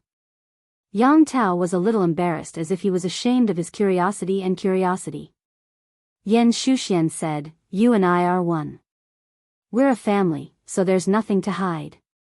She briefly talked about the love and hatred of the previous 2 generations, with an indescribable sadness in her tone. I heard that maternal grandmother was once a famous peerless beauty. Unfortunately, her life was wandering and she didn't have a good end in the end. Yan Shuxian sighed, whether it's prosperous times or troubled times, it's always harder for women to survive than others. Old Master Chiu kept a courtesan outside as a mistress. Other than her face and body, what else could he want? A woman's best years were too short. Just like a blooming peony, there would be a day when it withered. When one grew old, one's appearance was gone. Not to mention keeping a man's heart, one couldn't even keep his body. Maternal grandmother was a typical example.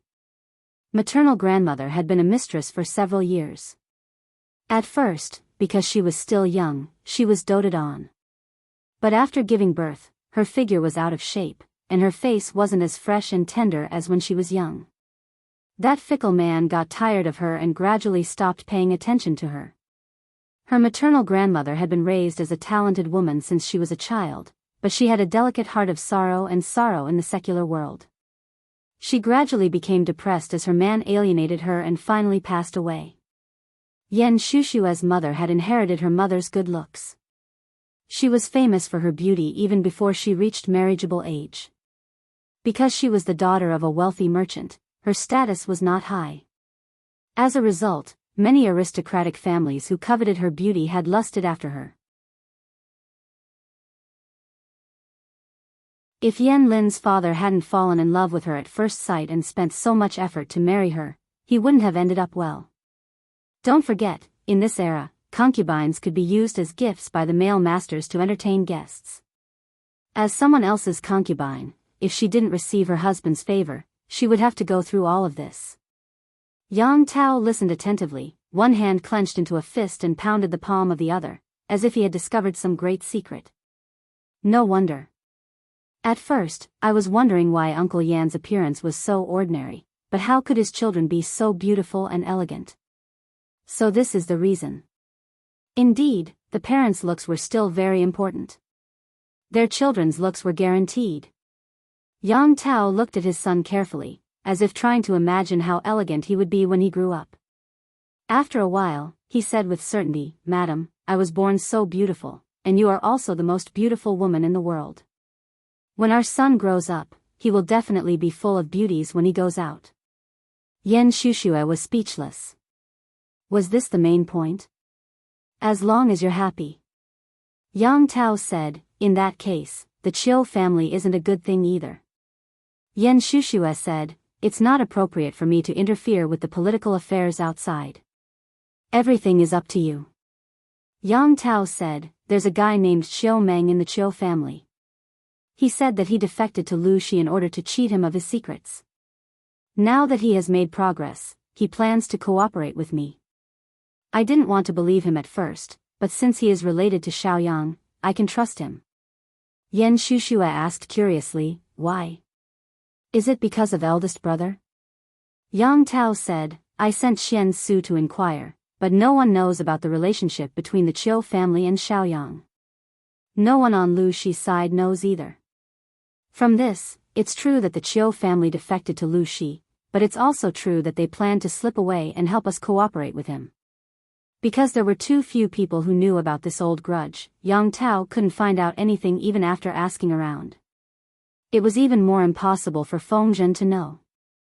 Unbeknownst to them, the legend of the top courtesan was only occasionally talked about by the older generation in brothels, and the new generation strived for it.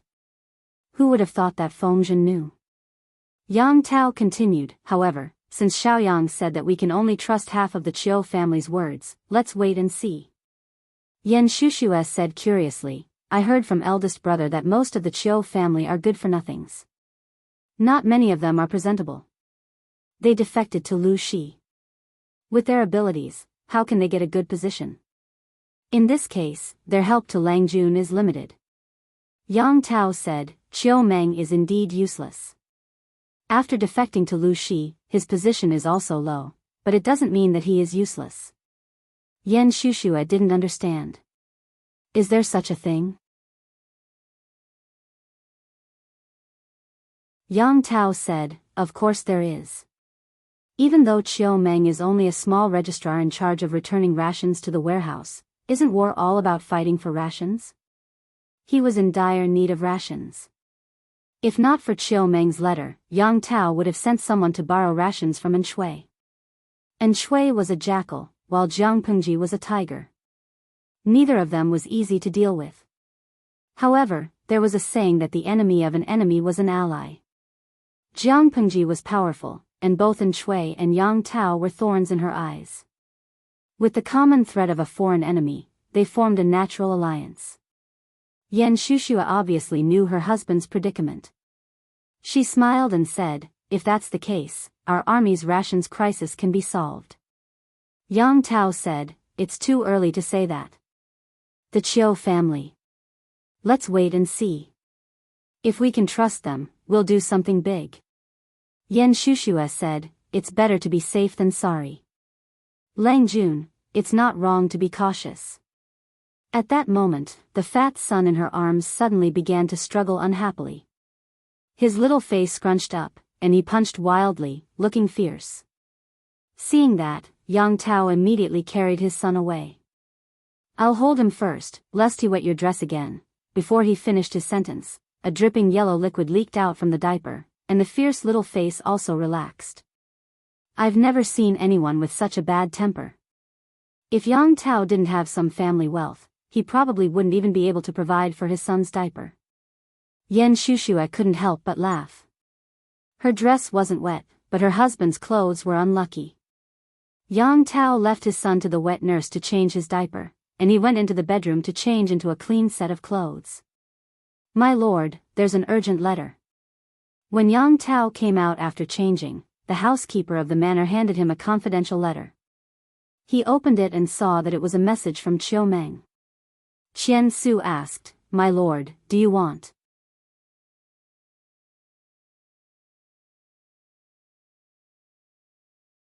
Chapter 1558. Yang Tao was calm, so was Feng Zhen. Chiu Meng was the only one who couldn't. He paced back and forth like an ant on a hot pan the whole night. He waited from dusk until dawn. Once again, he asked the servant for information. He didn't expect Yang Tao to not send troops to intercept the grain. Old Master Chiu wasn't surprised. Instead, he scolded his youngest son. Yang Tao is one of the feudal lords. Look at those top-notch feudal lords. Which one of them is heartless? Old Master Chiu lectured his youngest son earnestly. Seeing him humbly ask for advice, he felt great satisfaction. He continued, no matter what, even if we have a relationship with Yanlin, it's not enough to completely win Yang Tao's trust. He will definitely wait and see for a while. Chiu Meng was dissatisfied. I know this too. But Yang Tao doesn't know how much risk I have to take to send him a message. The bigger the movement, the easier it was to be discovered. Once they were discovered, the Zhao family would be a good example. He risked his life to send Yang Tao information. Every opportunity was precious. Who would have thought that Yang Tao would still be so hesitant? Old Master Chiu shook his head. This is why other people are feudal lords, but you are still a step away from being outstanding.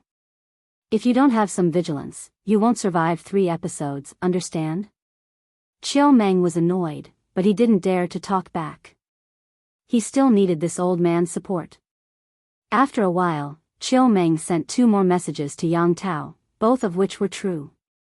Because Chiu Meng was only a junior registrar, he was responsible for the first step of the inventory of the grain. At most, he knew where the grain fleet would pass, but he didn't know which granary the grain would end up in. He wanted to know more information, so he had to ask around in private. In order not to arouse the suspicion of his superiors, Chiu Meng took great pains. Little did he know that all of this was happening under Feng Zhen's eyes. Fu Wang was a little puzzled.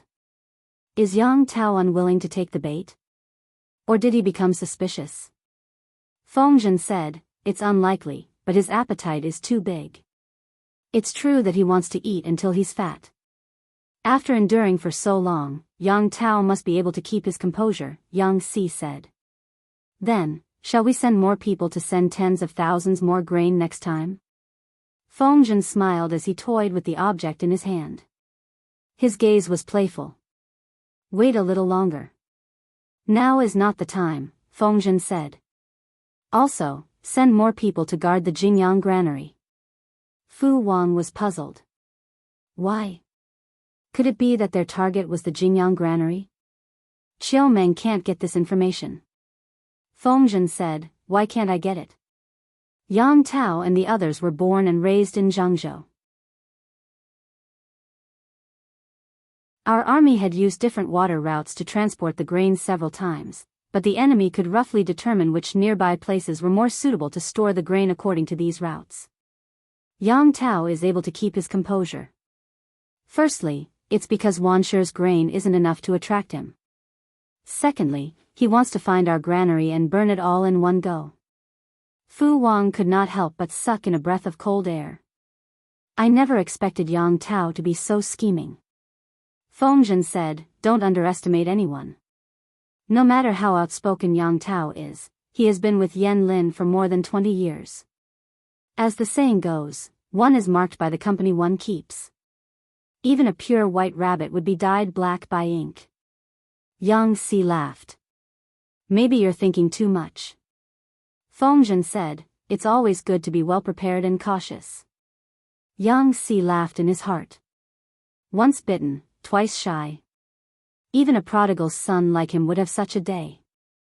On the surface, it seemed calm, but in reality, there were surging undercurrents. Both Feng Zhen and Yang Tao were secretly testing each other's limits, waiting for the best time to strike. As a chess piece in the game between the two sides, Chiu Meng felt like he was playing with the 2 feudal powers in the palm of his hand. On this day, he delivered another piece of important news to Yang Tao. He said as if a heavy burden had been lifted from his shoulders, if Yang Tao can't even grasp this piece of news, then he can forget about fighting for the world. He should just admit defeat. Why did he say that? Because there were 100,000 dawn of grain this time. Because the amount was too large, in order to prevent any accidents, the military counselor Yang Si personally led the troops to escort it. This was the most confidential of secrets. Chiu Meng had used money to get the information out of the mouth of his drunken colleague. If Yang Tao was willing to launch a sneak attack on the grain team, not only could they seize 100,000 dawn of grain, but they could also capture Yang Si, one of Lu Shi's right-hand men. Yang Si had a good reputation in the southern territories. Capturing him and using him as a sacrifice would definitely deal a heavy blow to the enemy's morale. Why do I have to go too? Yang Si waved his golden fan, looking impatient. He wasn't Feng Zhen, he didn't like to court death so much. Feng Zhen said, if you don't go as bait, I'm afraid that Yang Tao will ignore the grain and go directly to the Jingyang granary. Yang Si spat and said, if you want to court death, go yourself. Why drag me down with you? Feng Zhen smiled and said, we'll share blessings and misfortunes together. When it comes to making a name for ourselves, you'll naturally benefit as well. Yang Si was speechless. He had seen shameless people, but he had never seen someone who could use his colleague as bait and still make such a solemn vow. How shameless. What about you? Yang Si asked him. Feng smiled and said, of course I'll guard the Jingyang granary. Maybe Yang Tao, like my lord, likes to take the lead. If that's the case, we'll benefit greatly. Yang Si rolled his eyes. If Yang Tao was as troublesome as his lord, he didn't believe that Yan Lin would still indulge Yang Tao. Why did you choose that night to make your move? Yang Si asked another question, looking like he wanted to get to the bottom of the matter. I saw that you've been reading the stars these days. Could it be that you've learned from that quack, Wei Zixiao, and can predict the weather and the direction of the wind? I was born and raised in Jianghu. Do I need to know how to predict the weather? Wei Zixiao is a quack, but I'm not. Feng Zhen suddenly smiled evilly. Why did you choose that day to make your move? Because there will be thick fog on the river that day. It'll be perfect for our army to launch a sneak attack from the south. Using the Jingyang granary and the transport team to attract Yang Tao's attention, then taking advantage of the thick fog to launch a sneak attack on his army. It was killing two birds with one stone. Yang Si was speechless. He was starting to doubt whether Yan Lin had tricked Feng Zhen this time, or had he dug up the graves of all his ancestors. This was too sinister. Was he planning to destroy Yang Tao's base in one fell swoop? What a beast. He thought that Feng Zhen's use of his comrades as bait was already the bottom line. He didn't expect that he would even use the Jingyang granary as bait. On the other side, just as Feng Zhen had predicted, Yang Tao accurately guessed the location of the granary based on the information he received. At this time, Yan Lin, who had been training at the mouth of the river, returned. Xiaoyang, you're back at the right time. Yan Lin said, I heard that my lord plans to lead the army yourself. His voice wasn't loud, but Yang Tao couldn't help but cower. I'm worried about the generals. Before he could finish his sentence, Yan Lin interrupted, generals have their duties. If they can't fight for my lord, what's the use of them? Are the generals so useless that my lord needs to lead the army herself? Yang Tao's words were stuck in his throat. He said gloomily, if that's the case, should I lead the army? Yan Lin asked him with his eyes. What do you think? Yang Tao was speechless.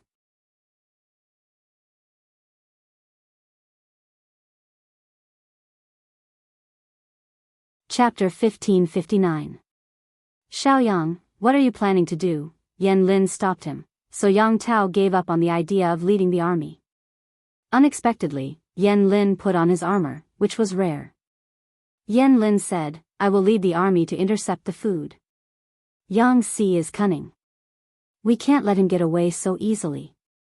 Yang Tao felt wronged. His friend didn't want him to lead the army, so he went alone. I've known Xiaoyang for so many years, but you've never dressed like this before. Yang Tao and Yan Lin grew up together. They were not biological brothers, but they were as close as real brothers. They knew each other very well. Even though Yan Lin always wore a scholarly robe and looked like a gentleman, it didn't mean that the sword on his waist was just a decoration. Only a few people knew that even Yang Tao, a powerful warrior, had to be on high alert when fighting with Yan Lin. Otherwise, he might lose. If Yang Tao wasn't so troublesome, Yan Lin would rather be a scholarly general than a counselor.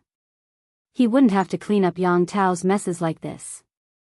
If Yan Lin hadn't put on his armor, even Yang Tao would have forgotten what he looked like in it. The armor that Yan Lin was wearing was not brand new. There were traces of battle on it, and it gave off a fierce aura. Perhaps because of the armor, Yan Lin's gentleness had been diluted. Instead, he looked more heroic. Hearing Yang Tao's words, Yan Lin couldn't help but sigh. He didn't wear this armor often. Who was it for? If Yang Tao could save him some trouble, he would also be willing to go into battle in leather armor and become a general who opened up new territories, rather than a strategist who stayed in the rear to give advice. Of course, this wasn't a bad thing. To Yan Lin, nothing was more important than Yang Tao's safety. Master, it's getting dark. We can go now. At this moment, a soldier outside reminded the two of them. Yan Lin glanced at the darkening sky outside and couldn't help but say, "My lord, guard the rear. Keep an eye out." Yang Tao asked, "Can they send troops to attack our water stockade?" Yan Lin retorted, "Why not? It would be best if they could successfully intercept Lu Shi's rations, but if they couldn't, then they would have to burn them all down. Once the fire started, the enemy would definitely take action. If they can't save the granary in time, they can mobilize their troops to attack our water stockade. It can be considered a strategy of besieging Wei to rescue Zhao. Therefore, my lord cannot let down her guard tonight. Pay more attention." Yang Tao understood. He had always trusted his partner's words, so he naturally had no objections. "All right. I will increase the number of patrols to prevent the enemy from taking advantage of the situation. Xiao Yang should also be careful, don't play around with your life." Yan Lin valued Yang Tao, and Yang Tao valued his friends as well. "I'll prepare a banquet here and await your triumphant return." Yan Lin cupped his fists and said, "Yes, sir." The army was divided into two groups. They had long since made preparations and were only waiting for the order to pull the anchor and set sail. "The wind is blowing from the southeast tonight. It looks like even God is willing to help our army." Yan Lin was sitting on the deck, trying to calm himself down. Beside him, two vice admirals were whispering to each other. Other than the soft chatter and the sound of the oars, there was only the sound of the southeast wind blowing against his clothes. Most of the soldiers under Yang Tao's command were good at swimming. They all grew up near the water and knew the area very well. One of the vice admirals was a native of the area. His family had been fishermen for generations, and they relied on God for their livelihood. Because his ancestors and parents had always taken him out to fish, he had learned a lot from them.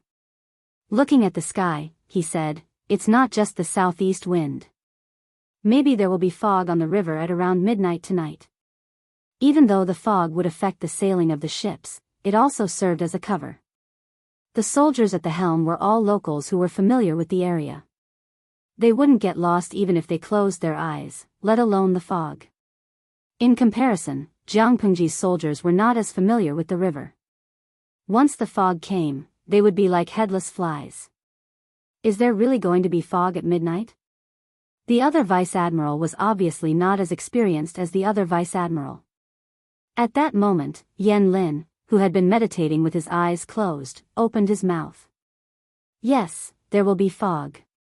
But judging from the weather, there will probably be some rain after midnight. For people who relied on the water for their livelihood, especially fishermen, it was a basic skill to distinguish the flow of the river and predict the weather to avoid hunting in stormy weather." Even though Jianghu's shipbuilding technology was not bad, humans were as weak as ants in the face of nature. The vice admiral was also surprised. He didn't expect Yan Lin, who was from an aristocratic family, to be so good at this. "If it drizzles after midnight, then our plan," Yan Lin wasn't worried. They planned to make their move before midnight, and the rain after midnight. There was no conflict of time. When the rain came, the food that needed to be burned would be gone, and the food that needed to be taken would be taken. It wouldn't affect the overall plan at all. At the same time, Yang Si was bitterly being used as bait by Feng Zhen. "I really don't know what Feng Langzi is thinking. Did I steal his food or drink? How could he treat me like this?" Yang Si couldn't help but sigh. He kept complaining to Feng Zhen, "Do you think I'll be able to lure Yan Xiaoyang here with me as bait?" The vice admiral who was protecting Yang Si couldn't help but laugh, but he couldn't.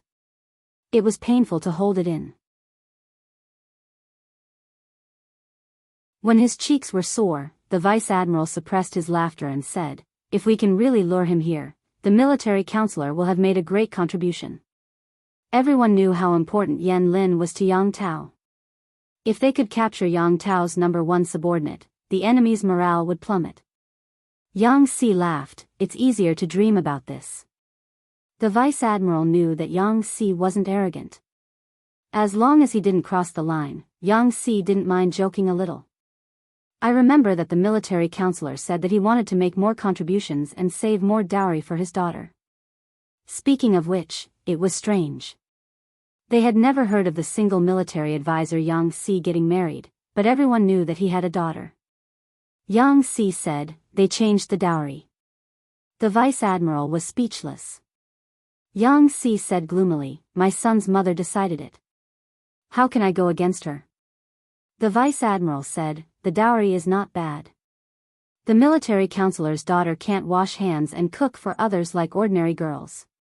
Because the status of female soldiers in the army was getting more and more important, many soldiers had changed their view of women. They didn't dare to underestimate them. As one of the Lord's confidants, Yang Si's child would also be an official in the future. His status wouldn't be low, so his marriage couldn't be like that of ordinary girls. Yang Si was even more gloomy. "My son's mother told me not to worry about this. She's wealthier than me. I can only hope to have another son." Jiang Nongqin was a general who led troops to war. She didn't need too many rewards and spoils of war. Yang Si couldn't even catch up to her family. She was obviously biased towards her daughter. She said that the eldest daughter had to follow her household register and her surname. In the future, when she had a son, her son would continue the family line for Yang Si. What else could Yang Si say? Of course he would follow her. Yang Si didn't even have a wedding. How could he object?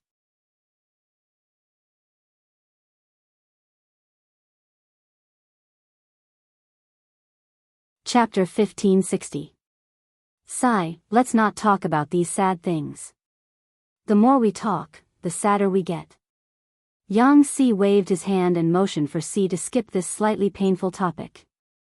Smacking his lips, Yang Si felt a little thirsty and asked the deputy general, "Is there any wine in the cabin?" The general smiled and said, "How can I drink in front of a battle? Even if I support the military counselor, I can't break the law knowingly, can I? But there are a few baskets of lychees, which were picked yesterday. I heard that they are late-ripening fruits with small pits and a lot of pulp. Military advisor, do you want to try them?" Lychees were very rare. Although they were produced in large quantities, they were not easy to preserve. People living in the north rarely had the chance to eat such a delicacy.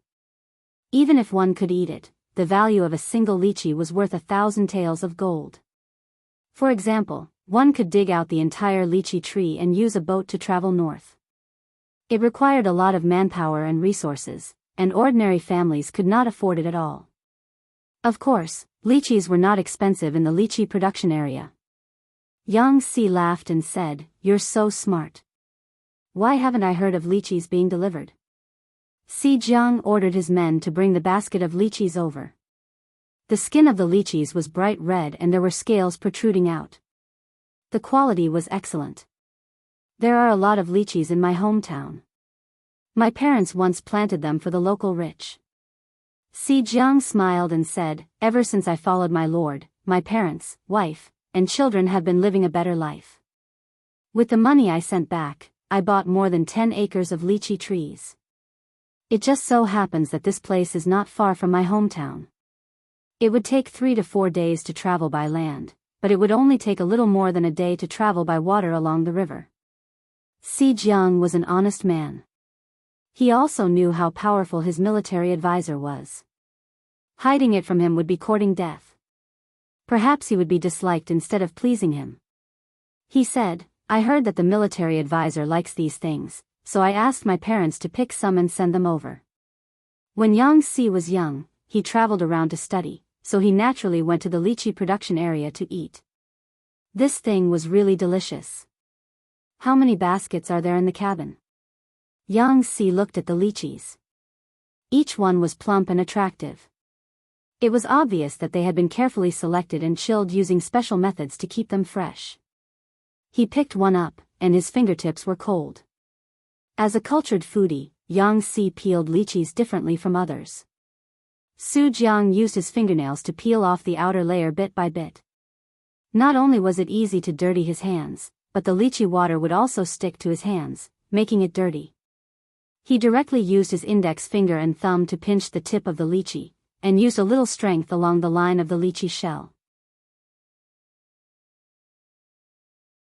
With an extremely light sound, the outer shell of the lychee split open along the line, revealing the sparkling and translucent congealed flesh. The deputy general was still peeling, and Yang Si had already eaten 2. "I've sent 15 baskets. Does the military advisor want one?" Seeing that Yang Si was quick and clean, Si Jiang imitated his movements, and sure enough, it was much easier. Cultured people were indeed cultured people. They were more particular about peeling lychees than ordinary people, and they also looked cleaner. So many? Yang Si thought about the lychees he had eaten during his study tour. The production of lychees was indeed not low. He smiled and said, "Leave a basket for Feng Lungzi, General Fu, and the rest for the soldiers." "How much are the lychees worth?" "You can report it to me." The deputy general said, "It's homegrown. It's not worth much." "That won't do. Nothing can be accomplished without rules." Yang Si said, "If the Lord knew, she wouldn't agree." Although it was homegrown, it didn't take time and energy to take care of the lychee tree. As the military advisor, he couldn't take advantage of his own soldiers. The generals in troubled times were all professions that put their lives on the line, so they couldn't be treated harshly. The deputy general couldn't dissuade Yang Si, so he could only accept his good intentions. Yang Si sent soldiers to distribute the few baskets of lychees to each ship, and after sharing them, each person only had 1. He remembered that Xie Zhe was also here, so he specially sent someone to give a small portion to Xie Zhe. "If there are still lychees after this battle, let's go eat to our heart's content." The deputy general smiled and said, "If so, then I really thank the military advisor on behalf of the local people." Lychees were indeed rare, but not many people could afford to eat them. The annual production was relatively high, so there wasn't much market for lychees in the local area. They could be sold for a higher price in other places, but this thing wasn't easy to preserve, and the cost of preservation and transportation was frighteningly high. Yang Si looked a little thin, but his appetite was not small. If it weren't for the fact that lychees were warm in nature, he would have eaten so much that he had to support the wall. Not long after, a small pile of lychee shells and pits had piled up on the deck. Time passed quickly, as if it was flying through one's fingers. Some fog slowly began to gather on the surface of the river. Yang Si said, "Feng Lungzi was right. Speak of fog, and there will be fog. Order the entire army to be vigilant in case the enemy comes." The deputy general immediately passed on the message. "Military advisor, everything is ready." Xie Zhe wasn't on the same ship as Yang Si, but he wasn't far away, so he could hear him if he raised his voice.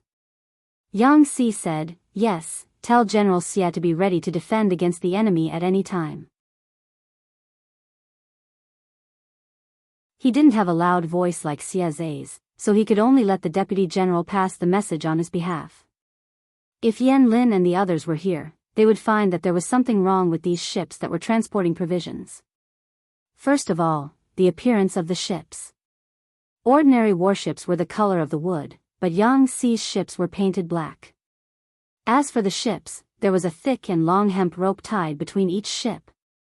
One had to know that in order to ensure the mobility of naval battles and prevent the enemy from setting fire to everything, ships were usually not connected to each other.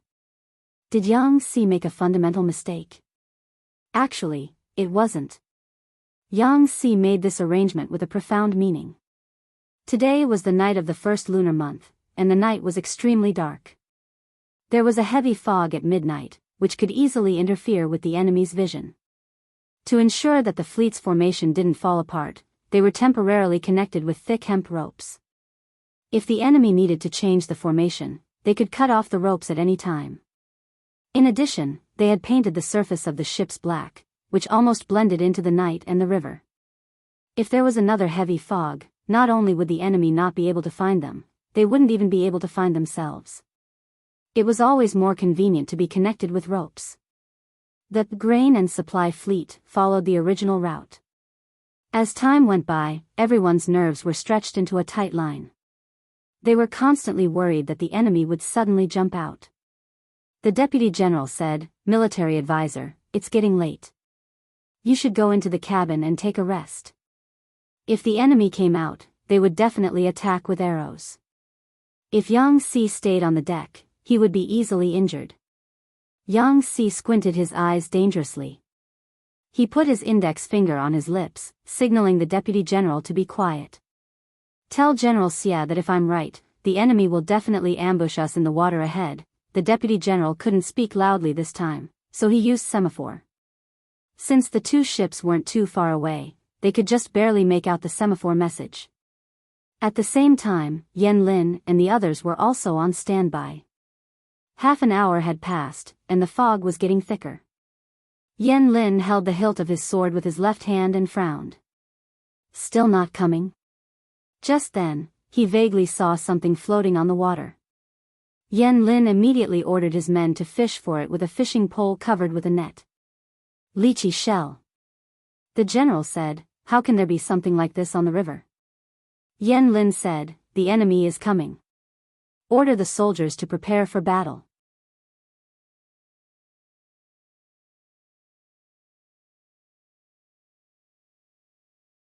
Chapter 1561. Of course, Yang Si didn't spill the shells into the river, but the soldiers didn't notice and spat them into the river. Not only did they warn the enemy, but they also misled them into thinking that Yang Si and the others were unprepared. After all, who would eat lychees when they were preparing for war? Were they overestimating themselves or underestimating the enemy? The deputy general said angrily, these people are underestimating us. Yan Lin sneered and threw the shells back into the river. It's better not to underestimate them. They'll be worried if they're on guard. As time went by, the fog became thicker and the visibility decreased. Yan Lin sent some soldiers to sail along the river and follow the direction the lychee shells came from, but they couldn't find any trace of the enemy. The soldier came back soon and reported to Yan Lin. Yan Lin was surprised. No trace of the enemy? How come? Yan Lin recalled the lychee shells. The cracks were very fresh, so they must have been peeled not long ago. Judging by the time they drifted, the enemy should be nearby. How come they didn't find them? Something was wrong. While he was thinking, the soldier on the front noticed something was wrong. There seemed to be a dark shadow in the fog. The soldier rubbed his eyes, thinking that he was hallucinating. But when he looked again, the shadow didn't seem to be there. What was going on? Was it a ghost ship? The people who lived near the water would always hear their elders talking about the stories of monsters related to the water, especially in the water areas where water battles had taken place. There would always be fishermen who returned from fishing saying that they saw the shadows of the two armies fighting, and they could also hear the faint shouts of killing. When one person started the rumor would get more and more exaggerated. Eventually, it would become the so-called legend of the monsters. Obviously, this soldier was also one of the people who was poisoned by the stories. But soon, he didn't have to worry about it anymore. As the shadow got closer, they could see it more clearly. It wasn't a ghost. It was the silhouette of a battleship. But it was too dark for them to see it clearly. When they saw it clearly, the enemy's battleship was very close to them. It was still speeding up. Before the first battleship could give the order to shoot, the enemy's battleship had already rammed into them. The ship shook violently and made a muffled sound. Enemy attack! The soldier shouted loudly. At the same time, he shot a flaming arrow into the sky, making a sharp, ear-piercing sound. Xie Zhe laughed. The military counselor really has a lot of clever ideas. With the hull of the ship dyed this color, the enemy didn't notice us until they were so close. With that, the warship crashed into the enemy again. The soldiers took the opportunity to throw the anchor onto the enemy's deck and rushed over. Water battles were mainly fought with bows and arrows. The soldiers used shields to block the arrows thrown from the enemy, while the archers used arrows or ignited fire arrows to shoot at the enemy's warships. The advance and retreat of the ships were all controlled by specialized boatmen. His lord had also brainstormed with the carpentry workshop and Navy Chief Commander Chi Kuang to design a heavy hammer that was specially used to smash the hull of the enemy's warships. Coupled with the shipbuilding skills offered by Mountain Ghost, their warships could be said to be armed to the teeth. Its defense was extremely good, and its destructive power was extremely strong. What it was least afraid of was a one-on-one confrontation. Because the enemy's ship was close to theirs, Xie Zhe immediately ordered the soldiers to smash the pendulums at the enemy. The enemy's first warship was brutally rammed several times. As soon as the pendulums were thrown, the hull of the ship let out an ear-piercing screech and a big hole suddenly appeared. Not long after the vanguard warship clashed, their own soldiers rushed to the enemy's deck and killed a group of them. Xie Zhe and his men had the upper hand, but Yan Lin's reaction was extremely fast. Countless fire arrows dyed with burning oil were shot at them. This is an ambush? Yan Lin's face was filled with shock. His eyes were filled with terrifying whirlpools. He didn't panic.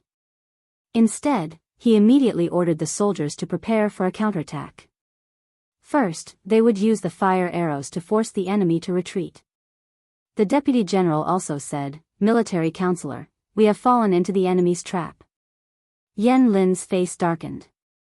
He didn't need the deputy general to remind him. Not only was there an ambush here, but there might also be an ambush at the granary in Jingjiang, or at the water stockade. Thinking of this, Yan Lin couldn't help but clench his fists. He gritted his teeth and his masseter muscles. His anger was about to burst out. Chiao. He didn't know if Feng Zhen and Yang Si had used her, or if she was in cahoots with them to set Yang Tao up. Either way, he wouldn't forgive Chiao. Don't panic. Just listen to my orders and force them to retreat. Yan Lin's voice seemed to have the power to calm people down, making them feel safe. However, only Yan Lin himself knew that since the enemy had spent so much time and effort to set up this trap, they must have come prepared. At the same time, something similar happened at the granary in Jingjiang. To prevent any accidents, Yan Lin arranged for an old general to lead a sneak attack on the granary in Jingjiang. This old general was also Yang Jian's old subordinate. He had fought with Yang Jian for many years and was very loyal to him. Not only was he loyal, but this old general was also humble and low-key. He would never rely on his seniority to learn from others and was not ashamed to take advantage of his seniority. Yan Lin knew that he was steady and experienced, so he gave him the responsibility of the sneak attack. This old general didn't let Yan Lin down. As soon as he approached the granary in Jingjiang, he noticed that something was wrong. Pass down the order. Everyone is to be on high alert. This old man feels that something is not quite right here. The young general who was assisting the old general said, "It looks normal. I didn't expect Lu Shi to set up the granary here." The waters around Jingjiang were complicated. It was easy to hide, easy to transport, and close to the enemy's base camp. It was indeed safe. The old general said, "What do you know? I feel that something is wrong with the air above the granary. I don't feel at ease." The young general was upset. How could there be such a saying in a war? Despite his suspicions, the old general didn't order a retreat. Instead, he told his soldiers to be extra careful. When they killed the soldiers on night watch and rushed into the granary, the old general felt more and more uneasy. "Old general, this is not grain. It's all hay and black oil." The old general's face twitched. He shouted, "Retreat! There's an ambush." As soon as he finished speaking, the soldiers who had been lying in ambush crawled out of the ground and charged in from all directions. The thirsty archers fired arrows at the enemy, and some aimed at the dry wood and hay. "Retreat now? Tisk, tsk, tsk. It's too late." Feng Zhen opened his gold-sprinkled fan in a flirtatious manner. The fan covered half of his face, revealing only a pair of eyes that were filled with intrigue. The weather was hot and humid in Jianghu. Coupled with the screams of the soldiers, it was unbearably hot. Only the cool breeze could make him feel better. "An eye for an eye. You made me suffer, and now I'll take it back." The two groups of soldiers didn't hurt Yang Tao much, but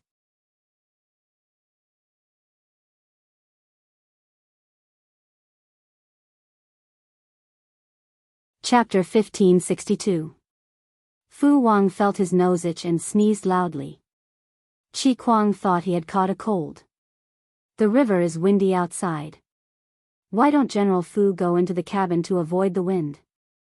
Qi Kuang suggested gently with sincerity written all over his face. This made Fu Wang a little depressed because he didn't like to bully honest people. Why would a man be afraid of this little wind? I wonder who was talking about me just now. Fu Wang sneezed a few more times after he finished speaking. The tip of his nose was itchy and warm, as if his blood had rushed there. He guessed, maybe it's the two precious babies talking about their Ah Wang. Ah Wang was a respectful title for a grandfather, father, or father-in-law. In the previous dynasty, people used this colloquial term, but it wasn't popular anymore. However, some small places still kept this tradition. Huiyun was also affected.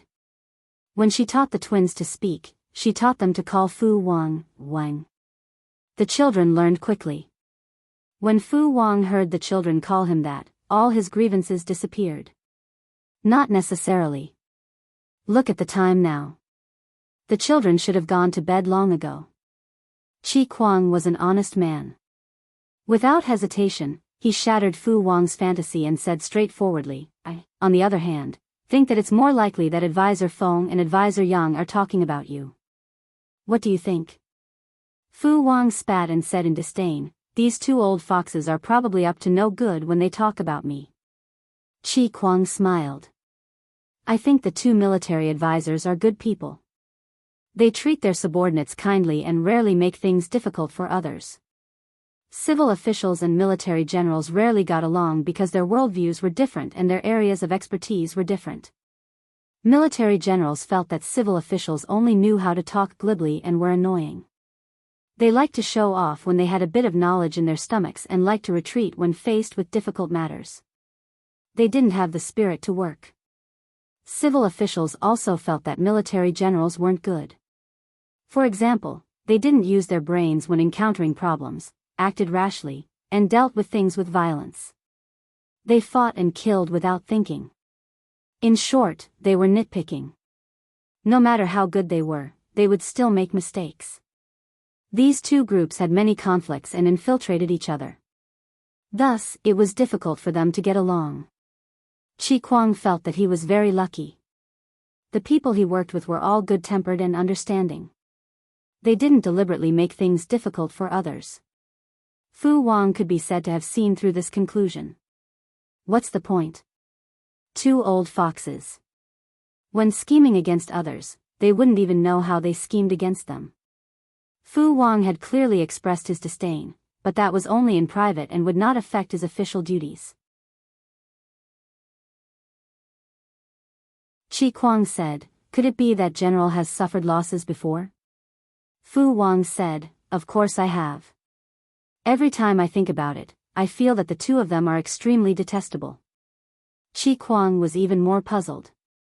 Fu Wang was a loner by nature and had an unruly personality, but he didn't like to cause trouble and offend people. How did he and Yang Si become enemies? How did they become enemies? It was like a child without a mother, it was a long story.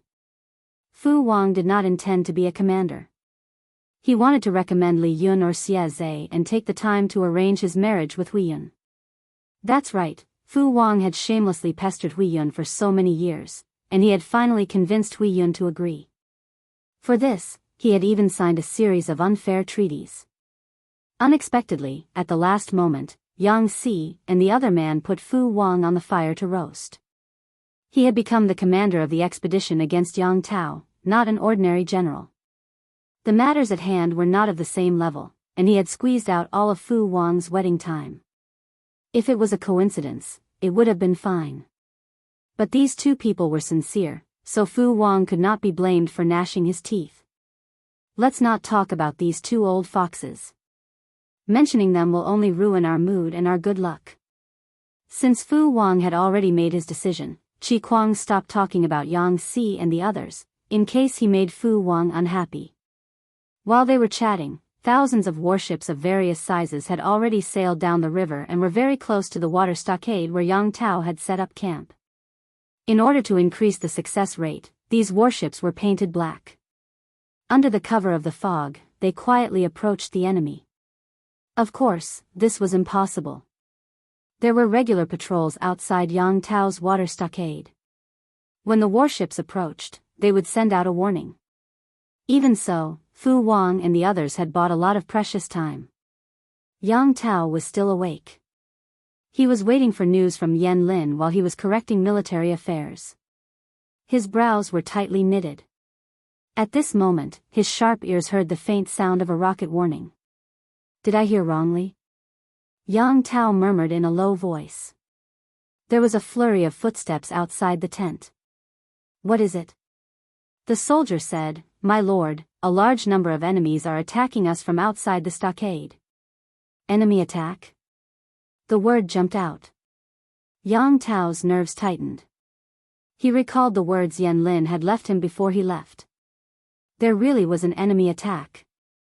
Gather the troops and fend off the enemy. He didn't change out of his military uniform. He strode out of the tent and took down the weapon hanging on the rack. Outside the stockade, the warships were lit up. The enemy's warships were lined up in a row, as if they were going to surround the entire shore. The soldiers on his side were already busy. The sky was filled with fire arrows, dispersing the fog. The shouts were so loud that it hurt their eardrums. Fu Wang was well prepared for this sneak attack. He didn't give the enemy any time to react. As soon as he arrived, he launched a fierce combination of punches. Because of the southeast wind, Fu Wang and the others couldn't fight the enemy for too long. Otherwise, the fire would reach them.